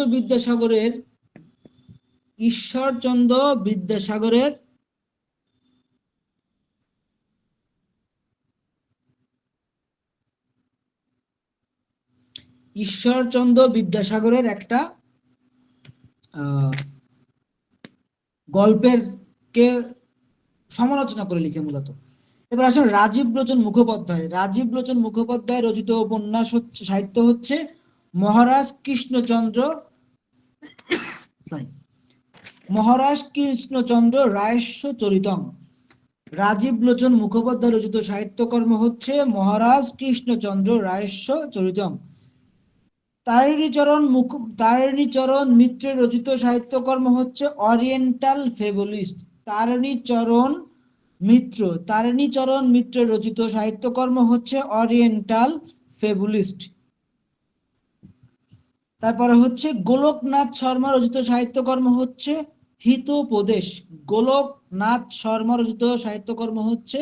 হিতোপদেশ। এবং হরপ্রসাদ রায় রচিত সাহিত্য হচ্ছে পুরুষ পরীক্ষা। লাস্টে চণ্ডীচরণ মুন্সির রচিত সাহিত্যকর্ম হচ্ছে তোতা ইতিহাস। এবং এই সবগুলো লেখক ছিল পোর্ট উইলিয়াম কলেজের অধ্যক্ষ বা পণ্ডিত। এই যে লেখকগুলো উইলিয়াম কেরি, রামরাম বসু, মৃত্যুঞ্জয় বিদ্যালঙ্কার, রাজীব লোচন মুখোপাধ্যায়, হরপ্রসাদ রায়, গোলকনাথ শর্মা, তরুণীচরণ মিত্র এবং চণ্ডীচরণ মুন্সি, এরা সবাই ছিল হচ্ছে পোর্ট উইলিয়াম কলেজের পণ্ডিত। ঠিক আছে, এবার আসেন একটু জিনিস লিখে রাখেন। শ্রীরামপুর মিশন ও বাংলা ছাপাখানা, আমরা 5 মিনিটে শেষ করে দিব। শ্রীরামপুর মিশন ও বাংলা ছাপাখানা। এই শ্রীরামপুর মিশন বাংলা সাহিত্যের জন্য খুবই গুরুত্বপূর্ণ একটা অধ্যায়। শ্রীরামপুর মিশন হচ্ছে বাংলা সাহিত্যের জন্য খুবই গুরুত্বপূর্ণ একটা বিষয়। কেন? কারণ এই শ্রীরামপুর মিশনে হচ্ছে আমাদের খ্রিস্টান ধর্মরা, মূলত খ্রিস্টান ধর্ম প্রচারের উদ্দেশ্যে শ্রীরামপুর মিশন স্থাপন করা। এখানে একটা বাংলা মুদ্রণ যন্ত্র 1800 সালে উইলিয়াম কেরি জোশুয়া মার্স, মানে এটা দরকার নেই, 1800 সালে উইলিয়াম কেরি হচ্ছে শ্রীরামপুর মিশনে প্রথম মুদ্রণ যন্ত্র স্থাপন করেন। 1800 সালে উইলিয়াম কেরি শ্রীরামপুর মিশনে প্রথম প্রথম মুদ্রণ যন্ত্র স্থাপন করেন, এবং এই প্রথম মুদ্রণ যন্ত্র এই বাংলা যে খোদাই করেন কে? পঞ্চানন কর্মকার। পঞ্চানন কর্মকার হচ্ছে এই বাংলা যে বিভিন্ন অক্ষরগুলো খোদাই করেন, ওই এখন যে কিবোর্ড বা বিভিন্ন ধরনের ইয়াগুলো দেখতেছেন এগুলো কিন্তু ওইখান থেকে আসছে। এবং শ্রীরামপুর মিশন থেকে প্রথম মানে শ্রীরামপুর মিশন থেকে রামায়ণ, মহাভারত, তারপর হচ্ছে এইগুলো হচ্ছে প্রকাশিত হয়, রামায়ণ মহাভারত প্রকাশ করা হয়। এরপর আসেন বাংলাদেশে একটু জেনে রাখি, বাংলাদেশে 1847 সালে বাংলাদেশে 1847 রংপুর বার্তাবহ নামে, হ্যাঁ রংপুরে বার্তাবহ যন্ত্র নামে একটা ছাপাখানা প্রতিষ্ঠিত হয়। তাহলে যদি পরীক্ষায় প্রশ্ন আসে বাংলাদেশে কবে কোথায় প্রথম ছাপাখানা প্রতিষ্ঠিত হয়, তাহলে 1847 সালে রংপুরে। 1847 সালে রংপুরে বার্তাবহ যন্ত্র নামে প্রথম ছাপাখানা প্রতিষ্ঠিত হয়। এবং যদি বলা হয় ঢাকায় প্রথম ছাপাখানা কখন প্রতিষ্ঠিত হয়, বাংলা প্রেস নামে 1860 সালে। বাংলা প্রেস নামে 1860 সালে ছাপাখানা প্রতিষ্ঠিত হয়। আর এই যে নীল দর্পণ, এখান থেকেই বাংলা ছাপাখানা থেকে মূলত নীল দর্পণ নামে যে নীল দর্পণ নামে যে নাটকটা ওটা প্রকাশিত হয়। এবং আপনারা একটু লিখে রাখেন যে জিনিসগুলো আপনারা বাসায় একটু দেখবেন, হিন্দু কলেজ ও ইয়ং বেঙ্গল কলেজ, এটা একটা গুরুত্বপূর্ণ না, তবে ঢাকা মুসলিম সাহিত্য সমাজ লিখে রাখেন। ঢাকা মুসলিম সাহিত্য সমাজ, এটা পরীক্ষায় আসে, এটা হচ্ছে এখান থেকে শিক্ষা পত্রিকা। এই ঢাকা মুসলিম সাহিত্য সমাজের মুখপত্র ছিল শিক্ষা পত্রিকা, যেটা 1927 সালে আবুল হোসেনের সম্পাদনায় প্রকাশিত হয়, ঢাকা মুসলিম সাহিত্য সমাজ। এখান থেকে এদের এই শিক্ষা পত্রিকায় আবার মূলত এটাকে বলে বুদ্ধিমুক্তির আন্দোলন। তারপর হচ্ছে বাংলাদেশ এশিয়াটিক সোসাইটি ও হচ্ছে 1860 সালে যে অ্যাক্ট, ওই অ্যাক্টের অধীনে প্রতিষ্ঠিত হয়। প্রথমে 1784 সালে কলকাতায় প্রতিষ্ঠিত হয়, তারপর 1952 সালে বাংলাদেশে নাম করা হয় পাকিস্তান এশিয়াটিক সোসাইটি।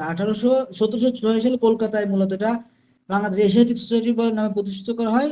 1784 সালে এশিয়াটিক সোসাইটি নামকরণ করা হয়, এবং 1952 সালে পাকিস্তান এশিয়াটিক সোসাইটির নামকরণ করা হয়, এবং স্বাধীনতার পরে বাংলাদেশ এশিয়াটিক সোসাইটির নামকরণ করা হয়।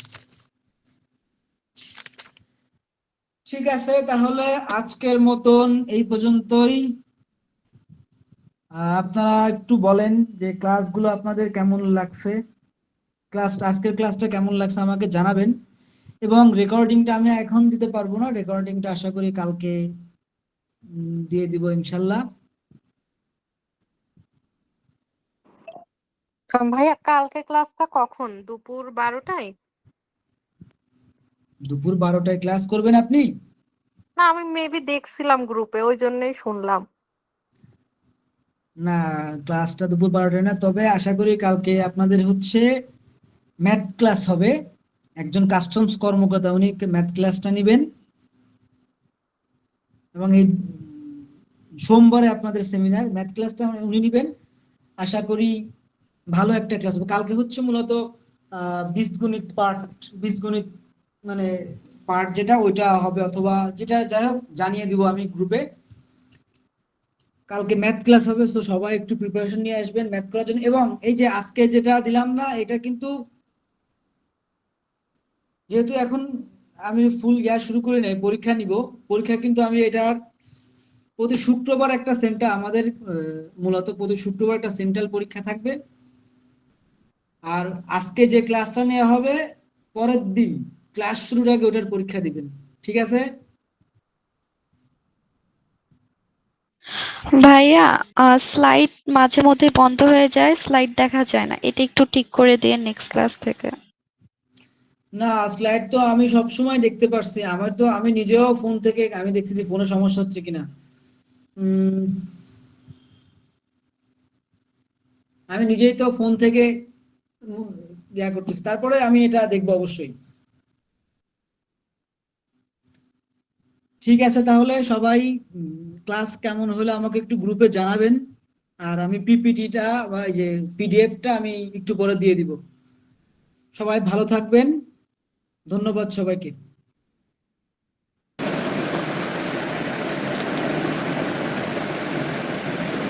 কিছু বলার থাকলে বলতে পারেন।